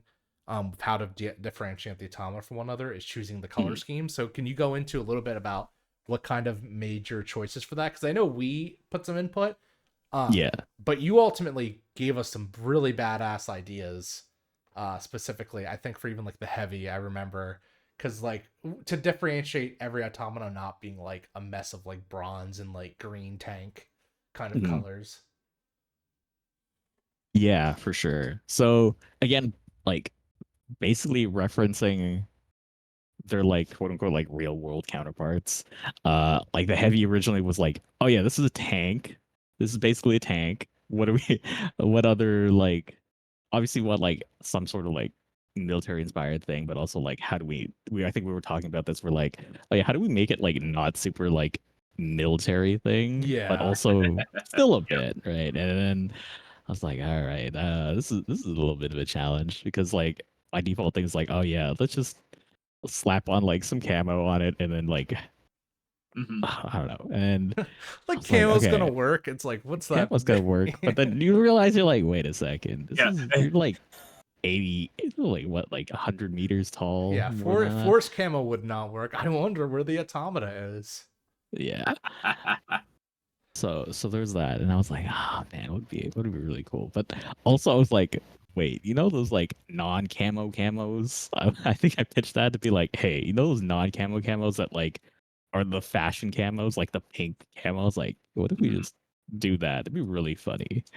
So there was a bit of that as well, and then also I think you also wanted to reference the colors for what is it, like the heavy arms Gundam from Yes, because I really Gundam Wing, love right? the red Yeah, and white and yeah. So I was like, oh yeah, we could probably mix that together to make like some sort of amalgamation. So that's pretty funny. But also I'm like, people just can paint it over anyway later on. So I'm like, I'm just assuming that this is sort of like the parade colors or whatever. But like people, Mm. you see it for like like the advertisements or like the marketing for their automata. Just be like, all right, this is the new automata that's gonna protect you guys. Look at its cool camo. look at its badass camo. Yeah. I always thought, and I think later on, like, definitely we need like automata, like they're just graffitied up, because I had assumed, because Yeah. that was a big thing that we talked about, was like away from military, and I'm glad you brought that up, because um I have this constant fight between, like, obviously the military would have automata, but I don't want the military to be the only people having automata. Like, there Mhm. are like quote unquote rogue ones that have been like stolen and like taken over by like groups that are more like scrappy. So like I can imagine like an automata with like that's just been graffitied over by everything and just has Oh P yeah. tags on it. That would be sick. Actually, we could probably do that for one of them. If you I know think the we should if you too. know the archetype Yeah, that we probably I'm should. talking to, Oh, uh, yeah, I think that fits it perfectly. I'm no, gonna make no, a little note of definitely. that. Make a little note of that. Where's my Geo notes? will remember this. And I might not, but the but rep board yeah, does. but Discord and everything else will. And it's cool that we touched a little bit on No Quest for the Wicked, because they just, their episode 1 just dropped. Their session 0's It's out. It's so been fucking really good. entertaining to listen to, and Yeah. also because they were like, hey, we want to do our own operation. Sorry, I said scenario. They want to do their own operation that wasn't Dark Passenger, so we got to see like archetypes that haven't been seen before. And it's Mm. cool because, they had the ancient, and I'm just thinking about you designing the ancient, and just gets me excited for the rest of the stuff kind of going forward. Um, so what I wanted to move on to is talking about the mech design itself. But There's a for question in chat. That's a good yes, question. Let since me read that yeah, out. Yeah, Since you sure. guys are using the Year Zero engine, a system I've never used yet, does the balance of that system make it so that I could pull things such as mutants in from the Mutant Year Zero as pilots? Obviously, with Mecha and Kaiju, the scale doesn't work for pulling in things like monsters, and in most cases. But I could see using some things for players who are out of their mechs, or using the rules from EA to make a mixed fantasy world where there's magically powered mecha like in a homebrew. so my answer to that would be yes and no. So kind of like you've already touched before, I think you could take enemies to deal with pilot to enemy combat. I do not think they would work with the automata. The dice pool is a little bit bigger in Eldritch Automata than other Year Zeros, uh, Mhm. especially with the talents. But I actually think you would be able to integrate that stuff just fine. with the pilots, like you said, and we're over 100 backers just like that. Hell yeah. Over 13,000, just only less than $200 away from that first. No, less than $2,000 away from that first stretch goal, which is awesome. But yeah, I could see you doing that. I think that would work fine. The only thing you have to realize is that the combat system, the equipment system in a lot of Mutant Year Zero games, or Mutant Year Zero and a lot of other Year Zero engine games, is very Mhm. different than the one in Eldritch Automata, because we wanted to make an equipment customization system, which Yeah. is really huge and central to a lot of the combat, because they have like different tags and effects. So that's the only thing that you would have issues going over. But putting like enemy stats and stuff like that, I think would be fine. Yep. And I will say, there are things that would cross over pretty easily. Like if you wanted to use, I'll say, if you wanted to use xenomorphs for as horrors, that would work. Like if you Yeah. wanted to have a little bit of a crossover with Alien, that would actually work relatively seamlessly from the monster side of things. Yeah, I would love to see a A pilots mech fight against dealing the with same. Oh, a mech would destroy a queen. Like a mech would just step on. Automata would an step on a queen. an entire hive Yeah, I think it'd with be that the acid blood. yeah, it'd be the big damn heroes for sure. I Oh think it'd yeah, be pretty cool. it would be cool. I Anyway, I just do like the idea of the automatas going in and just fucking up all like what would be like end game level shit and other, because they're just so powerful. I remember someone being like, "Oh, so they're like Gundam size," and I go, I posted the chart. Oh, Gundams 20 to 30 meters, automatas 80 meters. These are taller than skyscrapers. hmm Predators piloting automata, yes, they would not be stopped. But going back to what was it like, our initial conversation about that you remember, and just like how you did the whole automata design in general, like your basic like framework from building the automata. yeah. So I think we mentioned like Pacific Rim is the big touchdown to that, and also in terms of like just designing in general, I was thinking a lot of how would this physically be made? Because I think I think we were talking about like potentially making minis of these as well, which is hmm why I worked in like a 3D software just so that I'm like, okay, this could possibly be made, sort of thing. So that's also a big consideration when designing the automata.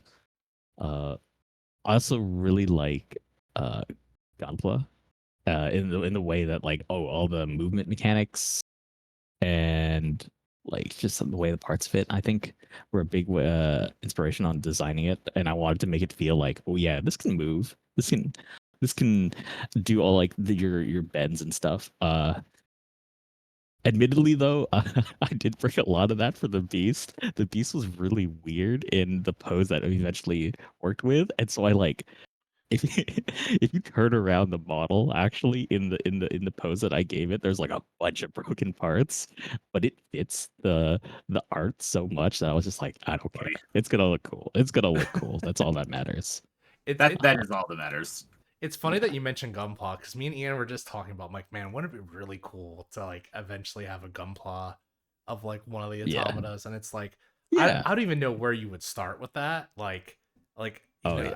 but it would be amazing. And also, if you check out Geo's profile on ArtStation, you've done Gunpla like boxes of Oh like yeah. some of your other mech designs you've done for other games, and they look Yeah. really badass. Yeah, they do. And I remember the initial art piece that was like my favorite of yours that kind of drew me in, was it was like a tile, like a hex based like model. So it looked like a mini, but it had like the camo on, and like the ghillie suit, and Oh the yeah. Yeah. yeah. Yeah. Like I saw that Yeah. and I was like, oh, which I think kind of we Yeah. integrated some of that for the manufactured. Um Yeah. Yeah. For sure. oh, a Let couple me find questions that. Let me find are that. flying through, and I'll answer those while you find that. Why did you choose Year Zero instead of fill in your favorite RPG system? Um I chose Year Zero because I like the blend between combat and theater of the mind, and like the Mhm. narrative, like mechanics and role play, versus like the actual combat, the balance between it. Because I like that you could run it without a battle grid, but you could also run it with a battle grid if you wanted to. I like the ease of the system and how it's very easy to make a character in Year Zero. Like you can make a character in Year Zero in under 15 minutes, and I really like that. But you could do a lot of cool stuff and and it had a high mechanical ceiling to what you could do with it, which I thought was perfect for it, because every other game was either like kind of too far in the other one sector than the other, which is great for other games, but not just kind of what I was doing. I did briefly consider Forged in the Dark, but Beam Saber was out, and Beam Saber is already a really great system, and I was like, there's no need to try to strike lightning twice. Funny enough, Austin Ramsey, if you're watching this, Austin Ramsey is writing is one of our writers, and also might be involved in something else that we can't talk about. But Beam Saber is like one of my definitely one of my TTRPG inspirations for this, as well as Lancer, and I think they fill their side of the genre really well. And I think we should have a Super Robot Wars eventually, but that's further down the line. Going on to the second questions, can the automata fight and function while submerged? Do the rules and weapons adjust for that?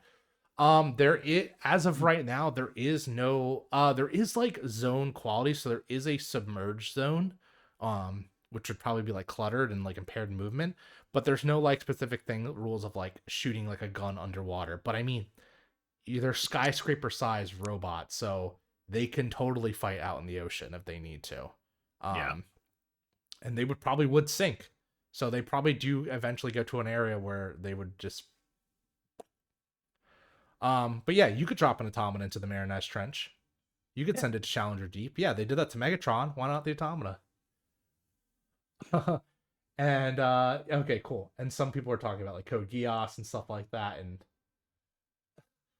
Oh yeah, nightmare frames. Oh, man. yeah. In the for the heavy, if I don't yeah, the heavy's locomotion system like actually is basically just the nightmare frames. You know how they have like the little Heelys? I just did that with tank treads. It does have like its own Heelys.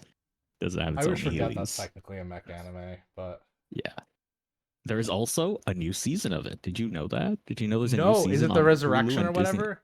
No. It's like a sequel season. Okay. Yes, and it just aired like last week here. I'll have to catch up. I've on never Disney watched Plus. anything beyond the original series. Like, because I know for a while I was like, oh man, this ended really well. Yeah, Fighting Horrors and Yeah. Challenger Deep.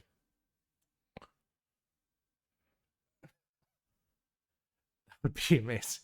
I do love me some Code Geass. Good. We're gonna go on a tangent if I continue more about my favorite anime, because it's what happens every goddamn interview. But kind of moving on. So we kind of touched upon this. But realism versus like the heavily like conceptualized, so the stylized versions. Yeah, I know things. this is a huge conversation we've always had about, when it came to the weight of the automata, like how we wanted the automata to feel grounded but still have like the funner stuff. How was balancing between those two and like veering into one territory versus the other? Yeah, I think in general, obviously skyscraper size mechs probably not the most realistic thing out there. So we're kind of off that already. But I was like, okay, stuff that makes sense on that scale and like making it to scale was a really big one. Figuring that out for the cover, I think, was making sure that we had like just enough detail to imply realism on the things that needed to be realistic. Was a big one. Like especially the joints. I know I remember in my one of my concept art classes, one of my coworker or my teachers was one of came from like industrial design background, and he's always like, if your joints don't look realistic, it'll always feel not as grounded as some other things. So every time I think about that, I look at the joints of my stuff and I'm like, all right, it has to have these sort of things. It has to bend in this sort of way. I do break that a lot, but I think if it works for the illustration, it works for the illustration. I think that's the huge part. But yeah, being able to get those joints and those proportions for things that make it seem more realistic, but also imply the weird fantastical things that we have is like probably one of my favorite things to balance. I know what was it for the stealth, the one that we showed off in one of our images like last week, I think. Little cowboy hat. The cowboy hat. Like, obviously, it doesn't make a lot of sense, but in terms of like the shape design language, I heavily reference like stuff like the Blackbird and all those stealth fighter Yep. jets. And I was like, okay, yeah, surely people will get the idea that this guy is supposed to be stealthy, and like all these things like feel like it's from like a stealth jet. So I'm like, okay, surely this will bring home the fact that it's a stealth guy. And then we just added some like little funny little stuff that just Little kind of give it references. that character, like a little cowboy hat. Little cowboy hat Yeah, I is remember one of them originally I thinking love. about what weapon to give him, and you're like, why don't we just give Oh him a little yeah, revolver? Just a real nice little. yeah, just a little revolver. And I was just like, oh, if we give him a revolver, he needs to have a hat. Hell yeah. It's also a fun little nod to one of our writers. Oh yes, yes. Intentionally Okay. or not. Yeah. John. I sent that to John. I was like, hey, this is just for you. This is just for you, bud. Have a little And he was automata very as a happy. treat. Yeah, he was very happy about that. Honestly, my favorite part about the design is the optical camo, like the hex mesh cape. Yeah, Mhm. Because yeah, yeah. that's like an actual talent that the stealth has. It can turn invisible and all that. And I liked how that's done. You know, it really reminds me of oh my god. It reminds me of there's Metabots. There was like a piece. There was like a stealth piece that you could have on your Metabot that was very big and bulky, so everyone knew what it was. And I remember Metabi, that was the main character, used who was the samurai Metabot, right? Raikusho? Is that was his name? Or I don't remember because but you I've know what I'm only talking about, watched. right? Yeah, Yeah. yeah, I think And so. he used this cape to hide the stealth thing, and I just remember that being a big plot point, and that's how he was able to get Yeah, around. yeah, That's just kind of what it reminded me of. Um, yeah. And I think also in the original sketch for it, I was think we put in like the sketch for like a cape sort of thing, and to make it sort of like look like what's it, like Death Scythe, which also is like a stealth one as well. So I was like, all right, put a little cape on it that looks like the Death Scythe when it's like all covered up together, when the wings are all covered up there. And then after that, once we added the hat, I was like, oh yeah, it's like a poncho. It's a poncho. there you go. It's a stealth poncho. We do have a question, and I think that's Oh yeah. I'm gonna hand it over to you, even though Ian just mentioned it. But any automata that are not quite humanoid shape, like the Crimson Typhoon. Oh boy. Oh, so that's in the works for the prototype, right? Yes. Yeah, yes. So we have that. Uh that is going to be, I think, the biggest challenge. That's why I've been putting it off a little bit. Well, and I was even like, and we showed the concept art a while ago, but even the what's its name? The Junker. It's got the oh yeah. weird back bending, like it's kind of humanoid, but it's just like almost like a little beetle, like back bending. Yeah. Yeah. Definitely more on the side of what's it called? The Titans from Titanfall. I think Yeah. that's also like it has weird shapes on it. It has arms and legs, of course, but it has like a very weird body shape. And the Uh, Legion is very like centaurish. yeah. Oh, and the Legion, very very centaurish, but uh, very And very funny about that. I designed it so you can like kind of just like bend the back, so it's just like turns into like some boosters, and then you can be on like the front legs. it That was really funny. what I really like about that, and this is kind of like just great minds thinking alike, is that so we have a chapter called the Kingdom of Reformation. It's what happens to the British Isles, and that was written by our good friend Chris Hanlon from Darker Days Radio, who I think might be the one that's on the account in the chat right now. But their whole thing was that all right, the British Isles are they're gonna look at this humanoid and be like, oh, let's make these centaur type like knights. And then when you came up with the idea for the Legion like that, I was like, oh my god, like that it's already perfectly in the lore already. So it just fit together Nice. like Yeah. do we care about limbs or parts of the automata? Yes and no. So so a part of critical injury is when you hit 0, you can lose limbs, you can lose legs. But it's not like full armored core where you pick out I have a type A arm, right arm, I have a type C left arm, like not like that. Where you're like customizing every part of it. And the reason because of that is it just kind of got too mechanically complex for like kind of simple area barrier of entry that I wanted. And I think there are a lot of other games that already do it as well. Like Lancer, Beam Saber, they have all those levels of customization that you can do in their own systems, and I don't think that's the core what EA is about. Um, and I was like, well, it's already been done a lot better than I think I can ever do, so I don't think we need that. So I really can't cruise around in my Spear of Justice with weapons at Poca. You absolutely can. I mean, it's a you could, the automata designs that you see in the book, um, they're just kind of what we kind of see it, not necessarily like what you're bound to. I mean, in one of the playtests, someone made a Doctor Octopus type automata that walks around with its like four arms, and it's one of the normal like archetypes, and I think that's just perfectly fine. Yeah, for sure. Yeah, as an artist, it's just like inspiring the players to make the mech the way they want it to. I think is the main point. Like, yeah, be like what can be sort of thing versus what is. Yeah, And I think that's also like a big design choice when it comes to the game itself, of being like this is like a lot of it is giving you a framework, but ultimately letting you make the final call on what it is. Like Mhm. you choose what setting you want to be in. The automata the archetypes aren't restricted by setting. Um, whether you want a more military game, whether you don't want a more military game, which a lot of my games have not been military at all.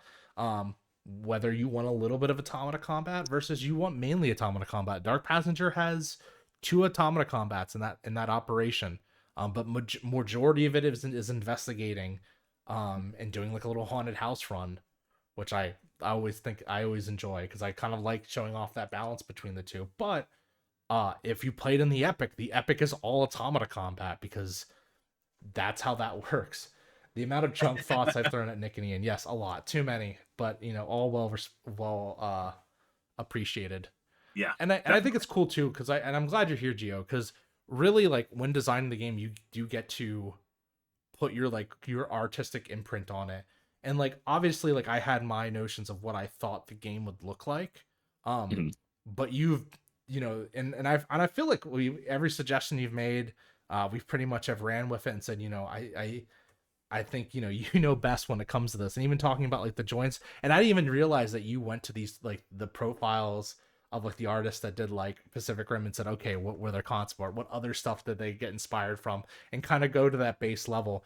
And obviously, when we came to you, like you are the mech artist, not that. And just there want are to so many clarify, other mech artists. yeah, There are so just to many mech artists, and they're so great. yeah, that they're Yes. amazing. But Geo also doesn't just do mechs. Geo made the horror that's on the cover, and it is a Oh gross yeah. amalgamation of flesh with no robotic parts to it, and it's Yeah. badass as fuck. Yeah. Oh man. So I had like an idea of what I wanted for this, and then I went into like a VR sculpting thing because I really like VR sculpting for stuff like this, where it's like, oh, we can just like mash a bunch of parts together. And one of the things I did was like, oh yeah, they have a bunch of like body part like kits or kit Mm-hmm. bashing things. So they're just like, oh yeah, here's a hand, here's an arm, and I'm like, what if I make like a creature using only these things?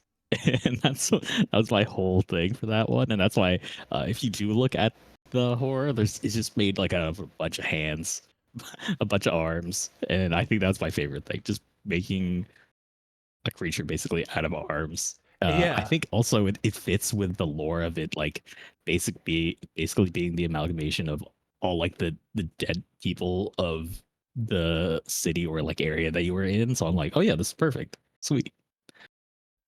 and I think one of the things I sent you originally was that short film, Zygote from Yes, Neo yes, Glow that's Camp. also why I did that. Oh Yes, yeah, Yeah, yeah, yep. and that's really a cool monster, but it's like basically this full body horror to the extreme, just this monster man.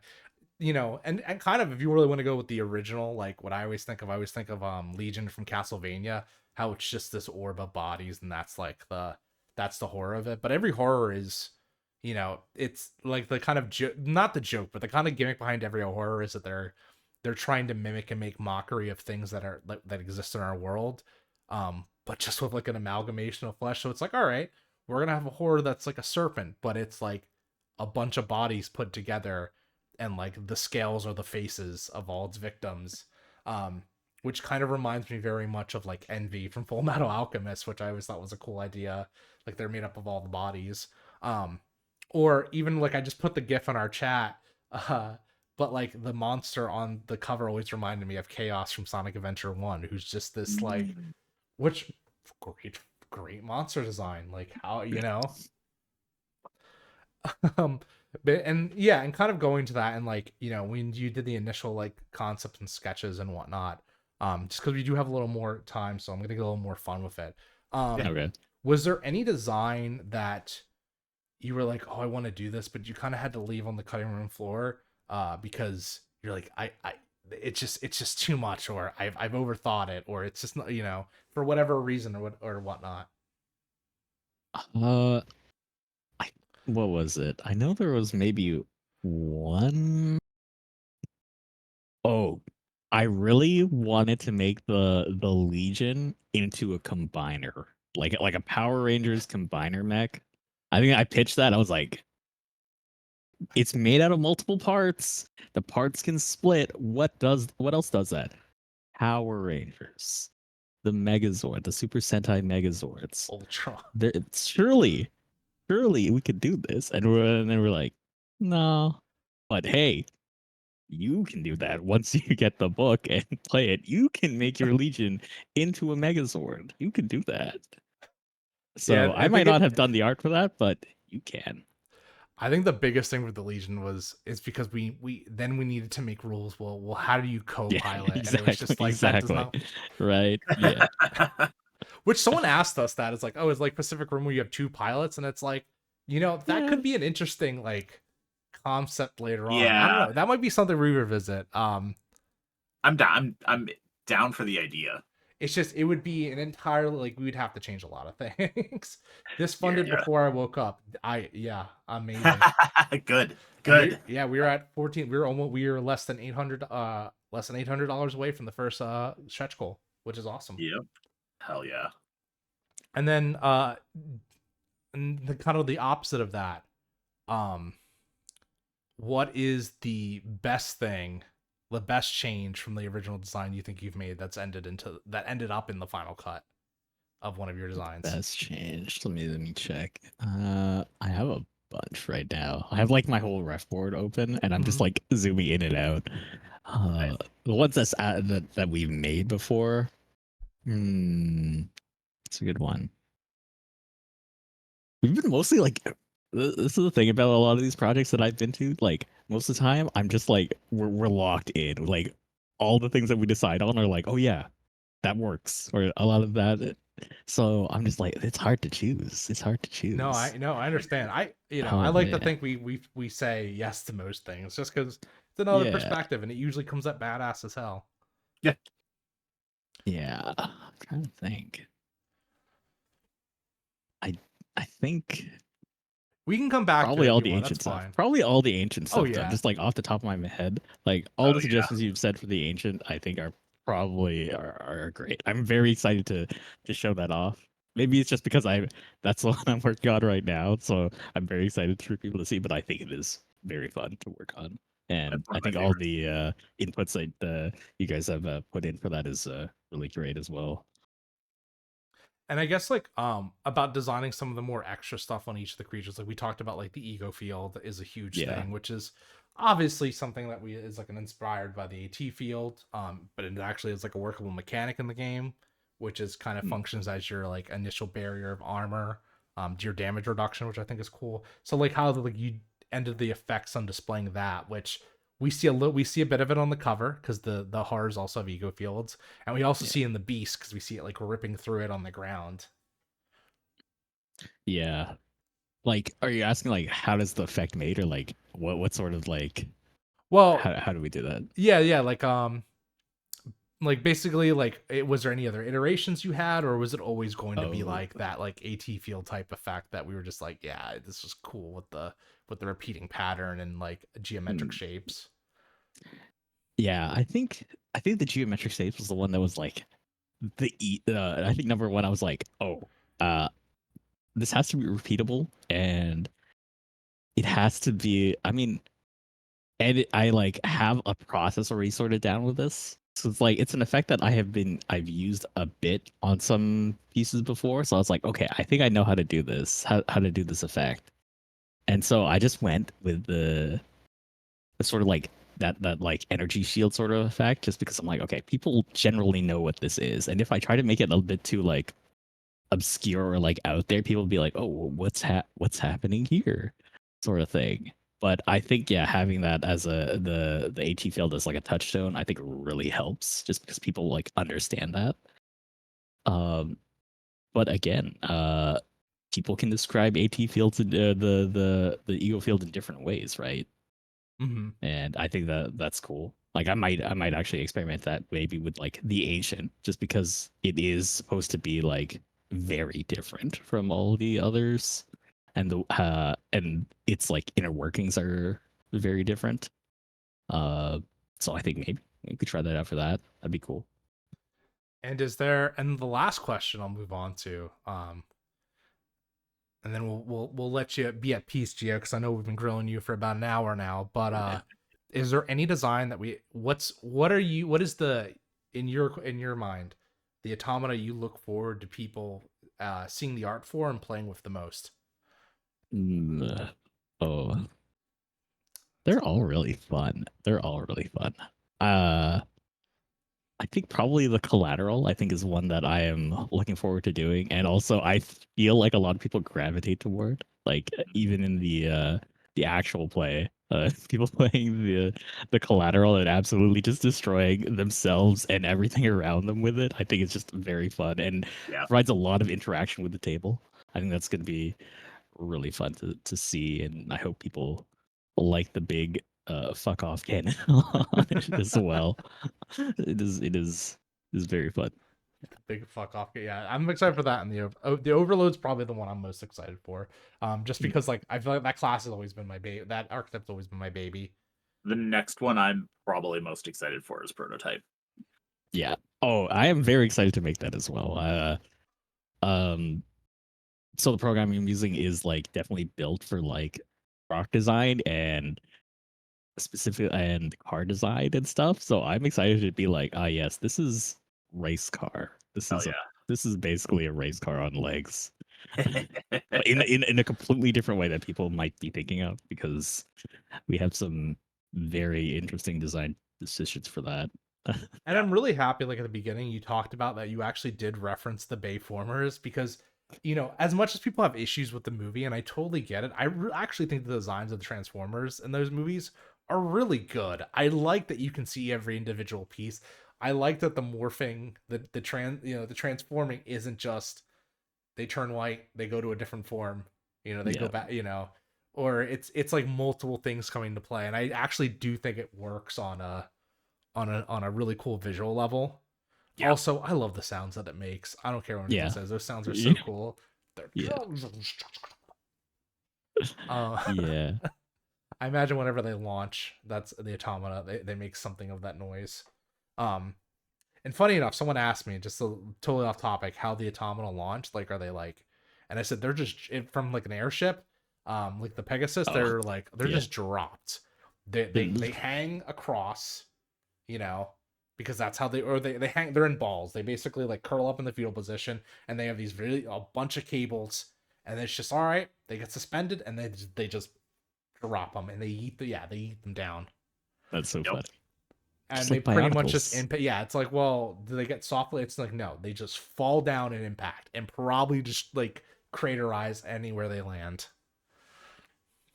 Oh, actually, that would be really funny if we do end up making like model kits or minis of these. I would love to just like make little ball Oh, like kind of containers like for them, like Bionicles, like yeah, the little Bionicles. Bionicle. This the second run, the enemies. Yeah, I can't even pronounce their names. That's two the words I bow know though. rock, Yeah, the rock. Orok.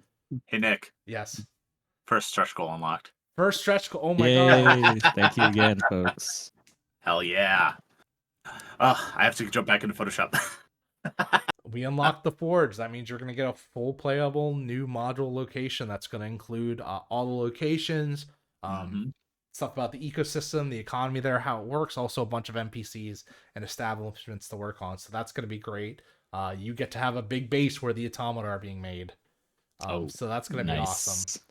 And since we are getting to the end of the hour, Gio, can you tell everyone where they can find you and if they want to, commission you to make them badass art?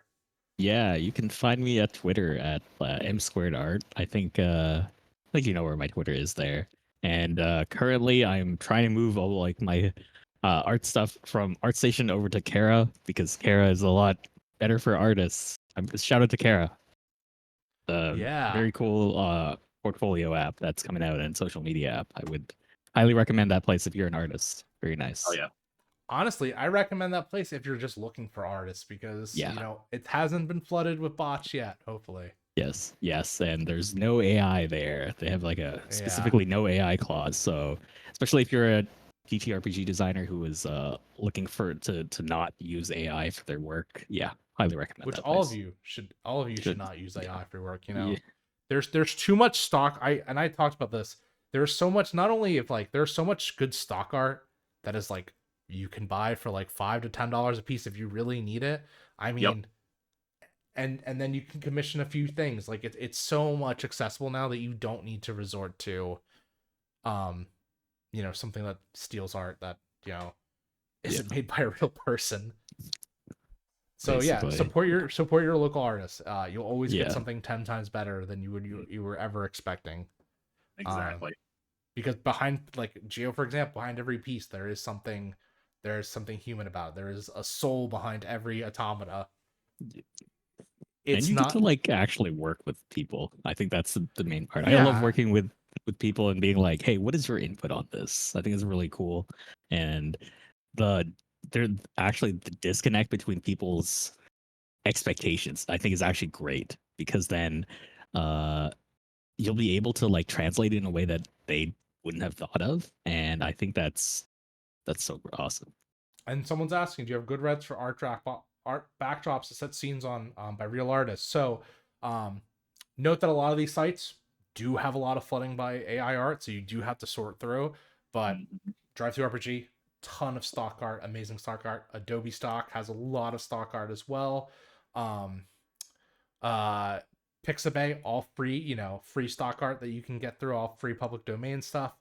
If you want photos, Pexels, Pexel, is amazing. They're all great. It's mainly photos and stuff, but you can find pretty much everything there. I get a lot of my stuff from Pexels, and they're all public domain or local attribution.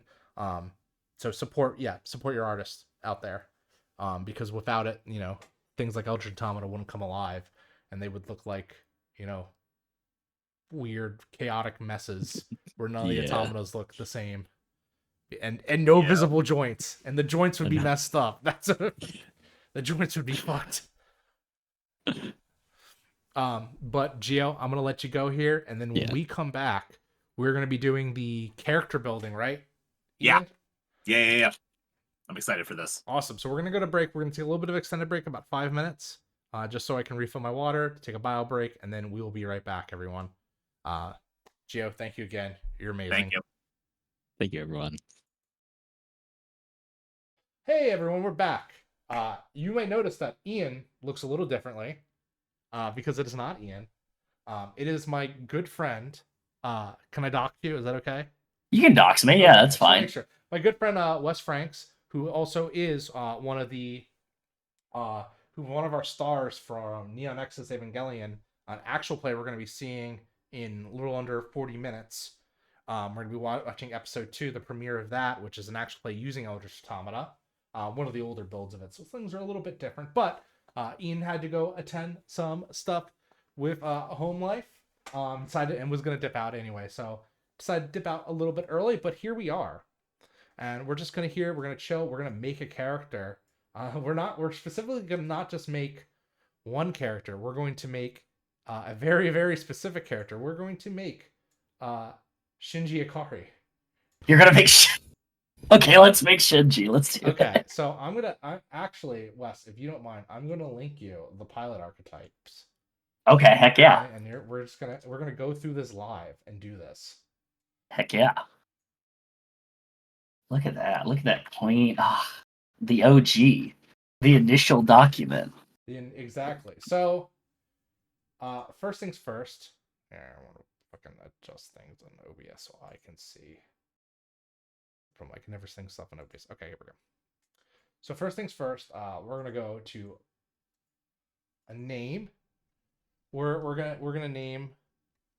I'm assuming we're gonna name him Shinji Ikari. Shinji Ikari, yeah. Oh, where's my mouse? There it is. All right. Does Shinji have a middle name? No, I don't think so. Concept. Yeah, I don't think so. What's a one sentence concept for Shinji? Oh, piss baby. No, not piss baby. He's heavily, deeply traumatized heir. I don't know, like, whew. Emotionally stunted. A lot of half concepts. Yeah, emotionally stunted son of a scientist. Like, oh, on-screen celebration time. You know what that means. God. Do the Eggman. There we go. You ever played Sonic Adventure 2? Yes, I played Sonic Adventure 2. Gotta do that, yeah. Because we funded everyone. It's great. Oh, we funded, yeah, it's we're funded. At 18,000. We're almost close to the second stretch goal. Perfect. We'll get there. I went ahead and made sure that I backed as well too. I appreciate that. Set an alarm. Quick, Wes, introduce yourself. Who are you? Oh yeah, hi. My name's Wes Franks. A lot of y'all probably already know who I am, or seen me before. All of my adoring peers, enemies, rivals, all that good stuff.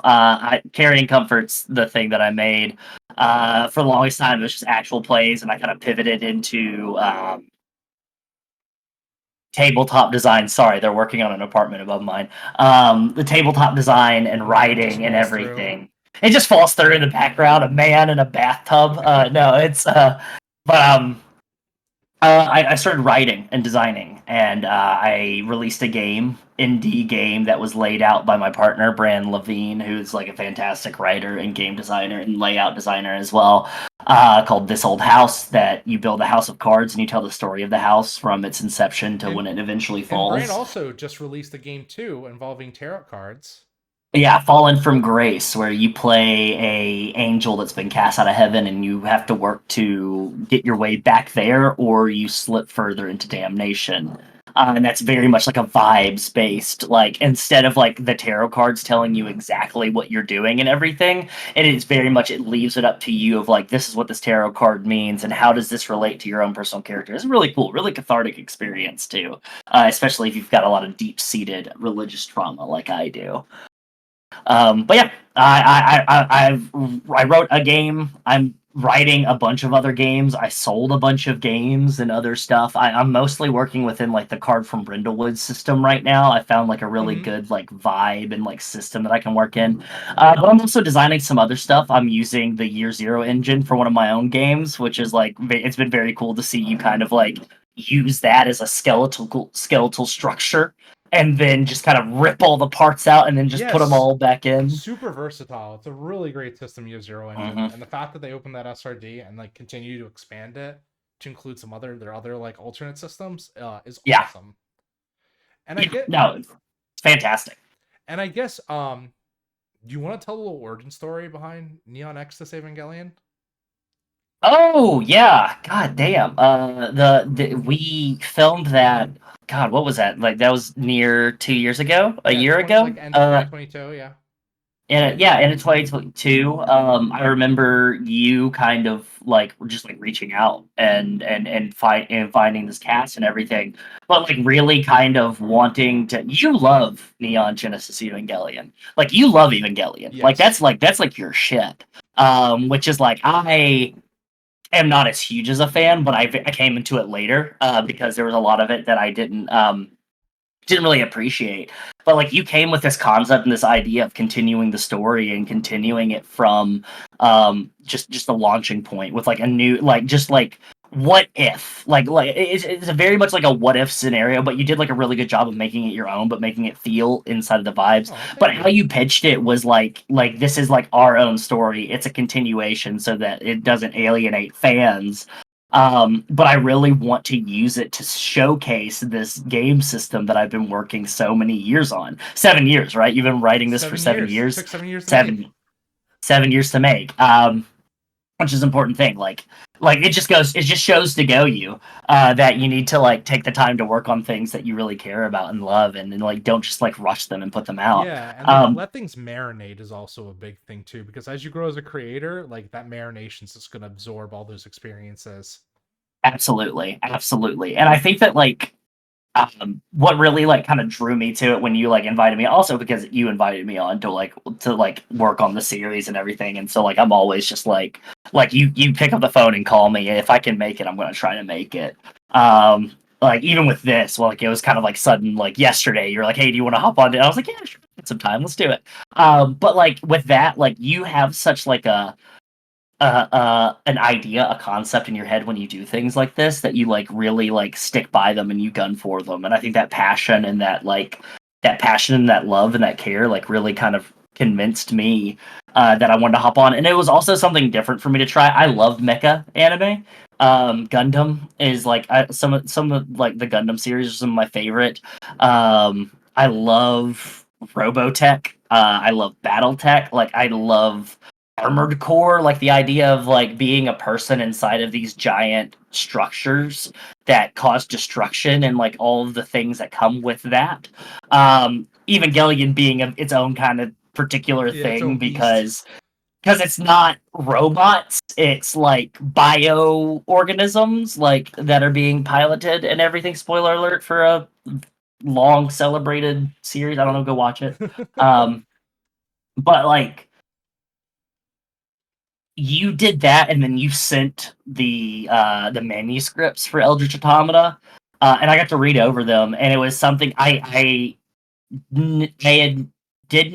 seen a handful of mecha anime, like and mecha TTRPGs created. Lancer being one of the most popular ones out there, and there's a bunch of other ones. There's like Cavalier that just came out. Beam Saber was another big inspiration. Beam Saber, yeah, or Chevalier. Pardon me, not Cavalier. Chevalier came out recently, which is like a solo one.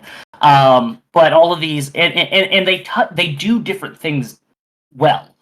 And there's some things that they don't really focus on. And I think Eldritch Automata, you using the Year Zero engine as like a launch pad for you to like take it and make it your own thing. I could even see it in the manuscript before editing and everything like that. That there was a cohesive idea there, and there was a cohesive system that worked and play with it. And I wanted to try it out. I love playtesting. I think that.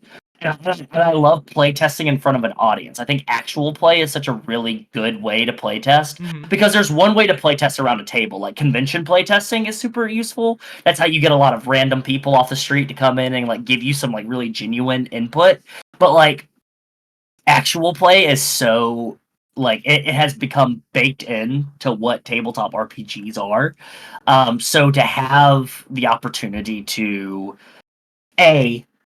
role play in an IP that I was falling for in real time, and also two, being able to play test a system in actual play, and also Roman numeral 3, being able to just like share the time with you and the rest of the cast members, with Derek, with Leslie, with Giddy Kimchi. Like it's like such like a like I don't know, it's just such a it made sense. It connected for me to like just stop in and dive in. A really good group of friends that could also be professional, which I think is absolutely important. Yeah. And I know that you approach your actual plays like a director does, and I really appreciate people that approach actual play like that, because I am a film snob and I'm a TV snob, and so like I very much like believe that like we should treat actual play like it is film, but also its own thing. So there's things that we can do differently, better than film. And you approach things like that. You really do have like such a creative mind. And so of course, like when you like when you know how to sell these concepts and everything, it's a no-brainer. I immediately hopped on. So yeah. And then so yeah, you reached out and everything, and then you reached out to a group of people and you got us all together, and you let us run loose on your system and make a lot of decisions. And in particular, Calhoun, that archetype, that pilot archetype, was such an automata archetype was such like I always love a guy in the chair, and I love it it's when the the guy in in the the chair. chair. It's the guy in the chair, and I think being a guy in the chair in the Evangelion universe is like such like a is such like an interesting like weight to put on your shoulders because you have the lives of these children's in your hands, but you yourself are probably a child. I just love the idea of being super responsible for the lives and like health and mental health of like people that are being put through rigorous fucking like awful experiences, but you yourself are also going through that. Yeah. And like Masato is also like one of my favorite characters from the anime. Just like such an interesting character.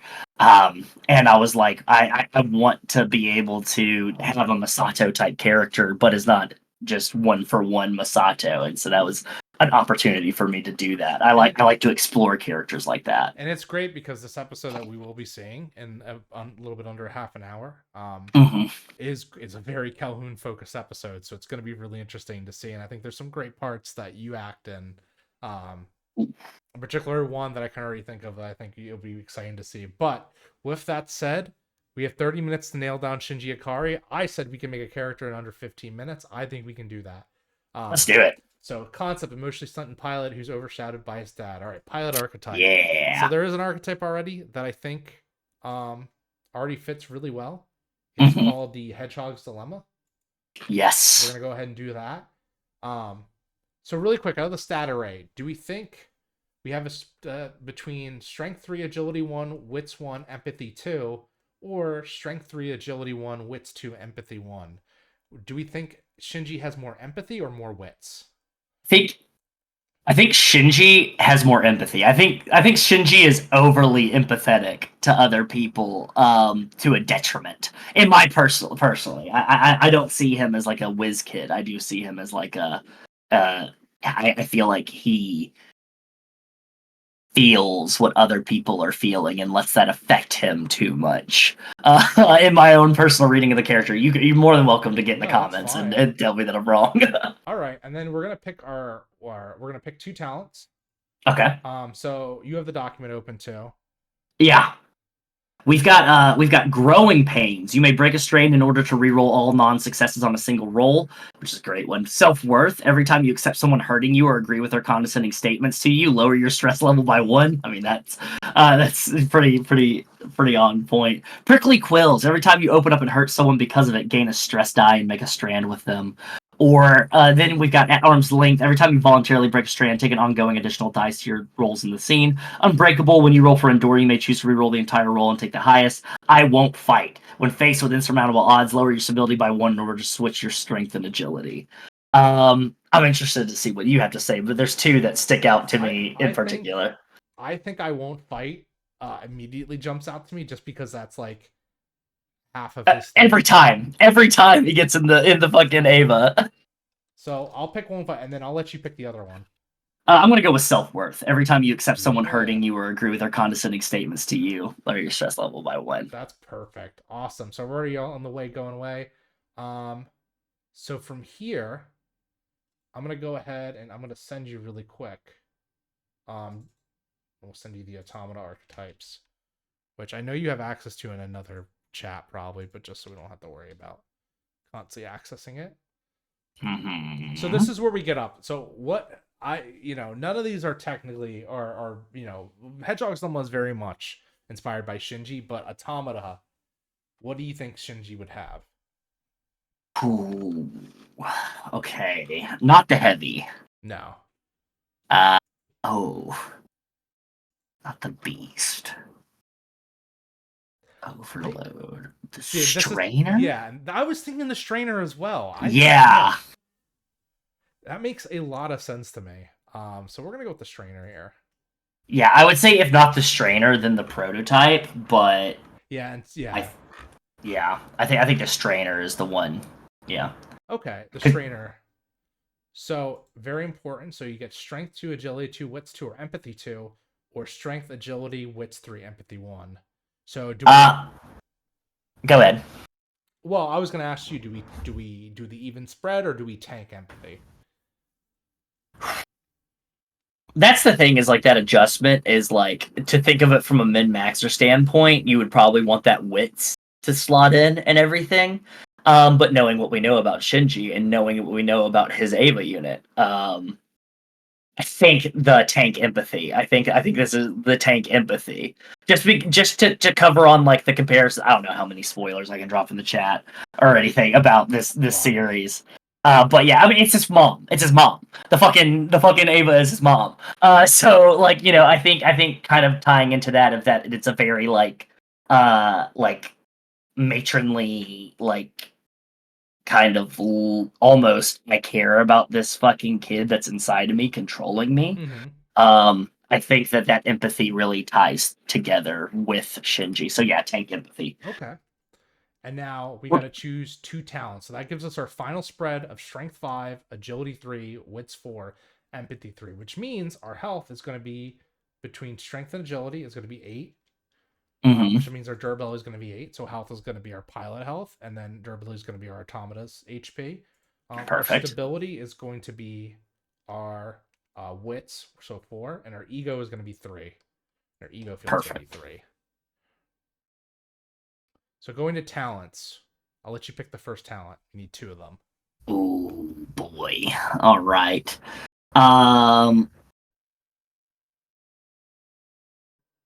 I'm going to go ahead and say we're going to do Rage Injection. Your automata comes built with a special injection system that can offset stress with a bloodlust instead. When a panic roll exceeds 10 or more, you can ignore the text. I think it would either be that or Pain and Panic. But I do like the idea of Rage Injection, Yeah, let's just go because. Rage Injection. Let's do it. Yeah. Let you just berserk. Yeah, when a pain roll exceeds 10 or more, you can ignore the text and instead act as if you have rolled berserk, which I just think is just like, yeah, it's fucking Shinji losing his goddamn mind in the pilot seat, and then all of a sudden, the unit roars to life, takes over. I actually am going to choose Pain and Panic. Your automata is adjusted to fight better under mental strain. When you panic on a roll, if you successfully attack, you gain an additional 3 damage on your attack. Pretty solid choice there. Which means we're getting a player who wants to get a lot of stress very fast. Absolutely. So now we have 10 ability. Now we have 10 skills to distribute across. All of it. Nothing could exceed 3. What do we think? What is Shinji good at? I think we're going to start off with probably. Oh, geez. Close combat is one that comes to mind. Yeah, I think a 2 in close combat would be fine. Yeah. I would say our options, probably looking at like close combat, mobility, observation, and endure, are like the ones that we could probably look at more so for him. Yeah, because he's not very like Shinji's not very like smart or observant, and definitely like he doesn't have manipulation command. No. Do you think his range combat is better than his close? I think his close combat is better than his range, just from the amount of like fights that. Yeah. That makes sense. Okay, so we got 5 already spoken for. So if we do endure 1, mobility 1, and pilot 1, we're left with 2. So where do we want to put those 2? Do you want to? No, go ahead. Do you want to put a? Let's do a 1 in medical. Okay. Because not manipulate. Or unless you want to say like, manipulation kind of has like such a heavy connotation to it, but also like, I don't know, but people really don't listen to him when he loses his shit. When he rants, so. Yeah, when he rants and loses. I was thinking, I was like, he does like rant and like try to move people, but he's never effective with it. So yeah, stay away from manipulation and command. Let's do 1 in medical, and let's do a 1 in survival. I think there's like a survival instinct that helps him like kind of keep moving throughout the series. And we are so close to that second tier already, that second stretch goal. Everyone, we're less than little under $600 left for it. Okay, I think he's a good pilot. I'm gonna put another 1 pilot, and then Another one in pilot. Yeah. You want to just give him one observation to round it off? Yeah. Let's just round it off. Okay, cool. Boom. We have all the mechanical bits for it. Strands. Usually, you pick a strand with 2 different people. So I think it's very interesting to say he has a strand with Ray Mm-hmm. and a strand with Asuka. And then I think it'd be funny to say he has a strand with Gendo, even though this wouldn't count. I think a strand with Yeah. Gendo makes a lot of sense here. Yeah. Yeah. Agreed. Equipment. All right. So I think we're gonna pick some from just the prefab ones we made. Got it. Instead of fully designing one, but I'll link the armory. 1 second. Equipment. Like I said, you already have access to all this anyway. It's just in a different chat somewhere. Yeah. And then just go down to pre-made weapons. So we need a signature and a sidearm. So let's go on the sidearm first. What kind of sidearm do you think he has for his? Is it that? Let's see. I guess the hard light dagger.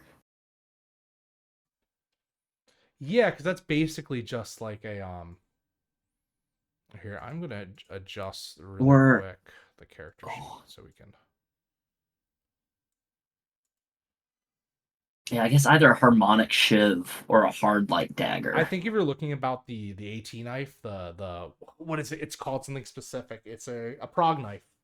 Yeah, prog knife. I Yes, think yes. look at the hard light dagger. What's the damage on that?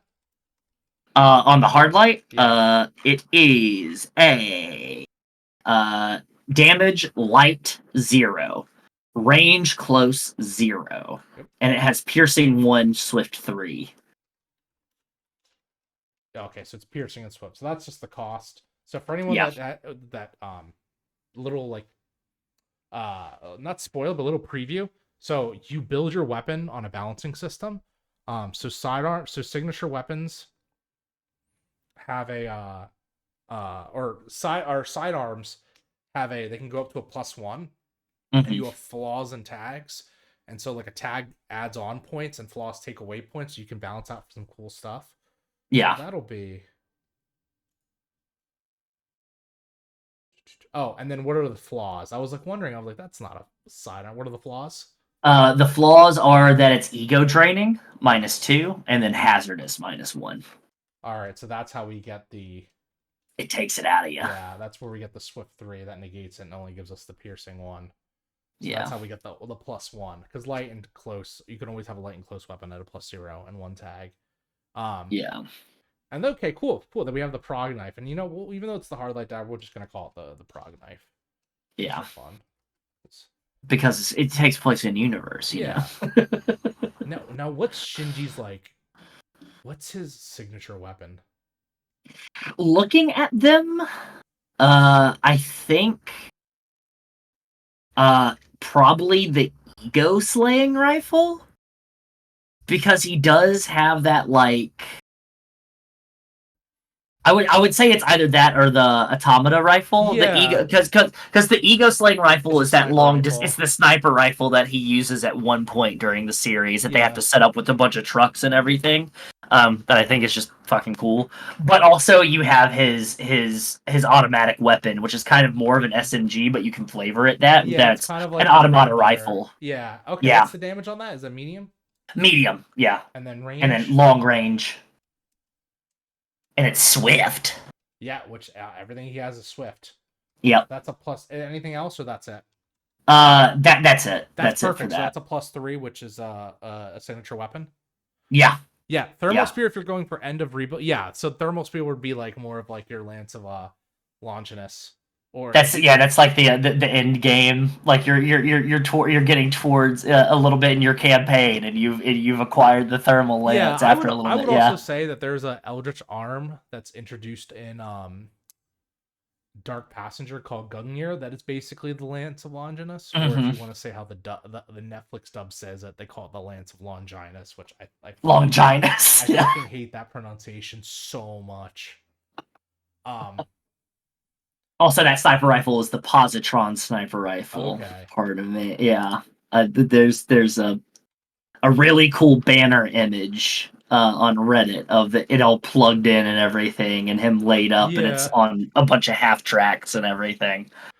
Cool. Okay, and with that, I think we started at 11:30, 16 minutes. So we lost by just 1 minute, but We were talking in between that. Yeah. You could make this character in 10 minutes if you wanted to. that's Shinji. Oh, one last thing. What is Shinji's ambition? To not have to do this anymore. to not have to get to be done with it. I think that is his overall ambition, is to just be normal. Yeah. To like let me get through this, and then when we're done, Not we're have to done, and I can pilot, go. Yeah. Not have to pilot. What's his Yeah. regret? Being alive. I I know that sounds a little, but like, God, biggest regret.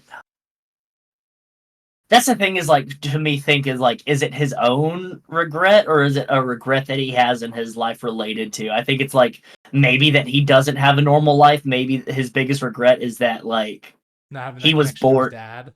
Yeah, he does not have a connection to his father whatsoever, except for like this, like, parasitic, like, I'm utilizing you to like do this type of relationship that he has. Yeah, not having family and able to form relationships. Yep. Cool. I would never have thought Shinji was a Schrainer, but it's totally makes sense. So boom, we have made Shinji Ikari. Yeah. Without our talking, less than 15 minutes. Yep. Without our talking and going on about Evangelion. Now, of course, if we wanted to design our own weapons, that would take a while. If we wanted to learn through all the archetypes, that would take a while. But that's it. We have everything ready. We have a fresh character ready to go. And sure, we could add on other equipment, which pilots do get their own little weapon. They can take a sidearm. But Shinji doesn't have a weapon in the series, and as a pilot. And he doesn't have other equipment, so that wouldn't be needed here. So you'd be able to do all that and then some. I do want to say also, if you're not just making Shinji, if you want to make like any other type of character, like, and this is me blowing smoke up your ass, but it's not really smoke, it's me blowing fire up your ass. I think the archetypes that you have implemented into this game, you did a really good job of like, this isn't just Evangelion, that is its main source. Like that's like a major source of inspiration, but you have covered a wide gamut of different mech horror, whether it's wartime horror or it's just like, like eldritch beings from beyond that you have to fight. Like Pacific Rim is very much like in this. There is such like a solid, like, different like combinations you can do with like your pilot archetype and the automata archetype. That is really cool. One of the favorites that like I can't wait to try out in game is the Legion, which is a bunch of different smaller machines that are controlled by one big one. Like it's a hive mind type automata. And I think that's just so cool.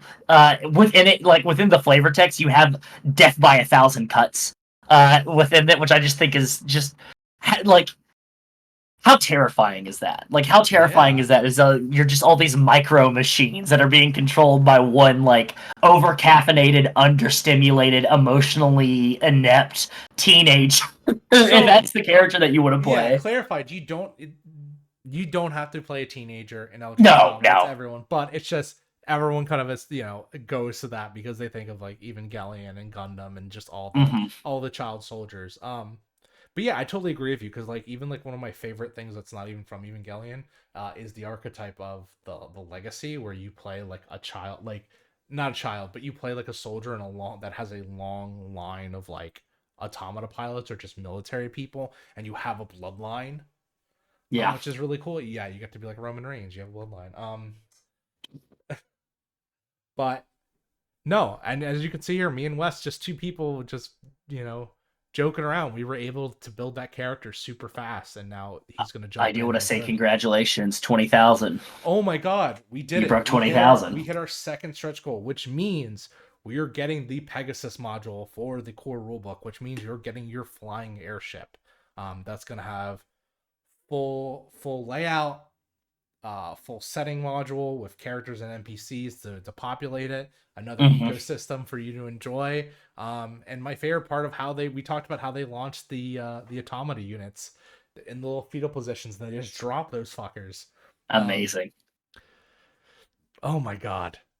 You're close to the Seraph edition too, which is Yes, the deluxe edition. which would be awesome, which means that the Seraph pledge becomes unlocked, and then we could anyone that's above horror will get that deluxe edition, and then the Seraph, the pledge tier, will unlock itself, which is great. Yeah. Which is, man, we've come so fucking far already, and it's not even been 3 hours yet. But with that being said, are you ready for the premiere of episode 2? It's an early look. Unfortunately, we won't have the preview of episode 3 like we had the preview episode 2 of episode 1, because I was unable to get that done in time. But we will see the final product of episode 2. So I think we're going to go to another quick break, and then we're also bringing on our good friend Derek, the phasing octopus, who also played in Neon Genesis Evangelion. So give us my buddy, 2 my minutes. good buddy. Yeah, your good buddy. My good buddy, Eric. All right, give us 2 minutes, and we're gonna go and bring that on now. Season 0. So this is it. This is the end of the launch party. We have smashed our goal by over 200%. We are very close to that third stretch goal of the deluxe edition. We're over 200 backers. This is amazing, and it's only been 4 hours since then. Yeah. But I want to say a big shout out and thanks to Wes and Derek for coming on and watching the second episode. I hope to keep doing these commentary episodes eventually, as the episodes come out, because I think they're really cool. And so the actual episode 2 should be out by the end of the week. Hopefully, I just need to do the recap. That'll be at the preview that'll be at the end of this episode that didn't have, but you saw pretty much the finished product. And I hope my cast here enjoyed seeing their hard work being worked upon and improved with all the music, the visuals, the sound. Because you did that, you brought it to life, and for sure, yeah. And like honestly, like also shout out to you, Nick. I just want to say, like, you should feel proud of yourself. Like, you're really like a lot of people would with what happened with the Kickstarter and everything like that. A lot of people would be like, oh, okay, it's just not meant to be, whatever, I'll just shelve it and everything like that. But like really like kind of like taking that on the chin and really like kind of like building up and like being like, okay, let's circle up, let's figure out what we need to do, things that we need to change, and let's hit it back hard. And y'all also came back quick. Y'all a quick turnaround on this, and you're funded, which is like, look at that, that's like sick. And it's going up too, because like, I mean, we're only like what, $318 away from the next stretch goal, like, and it's gonna keep on going. It's only up from here, so yeah, I can't wait to see what comes of it. Well, thank you, everyone. I'll let you all go for now. Everyone else, thank you for attending to the launch party. The launch party will be up on YouTube soon, sans the Evangelion viewing, just because that's just. But you can watch that doc on Twitch. But other than that, a big thank you. Please, if you already pledged, thank you very much. If you can, please share it around, spread it like wildfire. And if you're thinking about donating, please. Oh, we did it! We did it before the end of the stream. We hit the stretch goal. We're at 25,000. The deluxe edition is now unlocked for tiers above horror, as well as a new pledge tier for the Seraph edition. So you can go donate and get that awesome hardcover, leather hardcover book with the heavy metal inlay. That's amazing. Just to let you know that the next stretch goal is at 30,000. If you are attending Gen Con, we are running Eldritch Automata there. If you were and you're not, no, I support you. Either way, I know there's some stuff out there about now, but thank you for everything. Y'all are amazing, and I'm gonna wave goodbye to everyone here if that's okay. So Derek, Wes, thank you again. Ian, if you're watching this, I know you are, thank you as well. My partner in crime, and let's all have a good, and Gio for coming on, talking about the art direction as well, was also great. All right, bye everyone. Absolutely. Catch you later.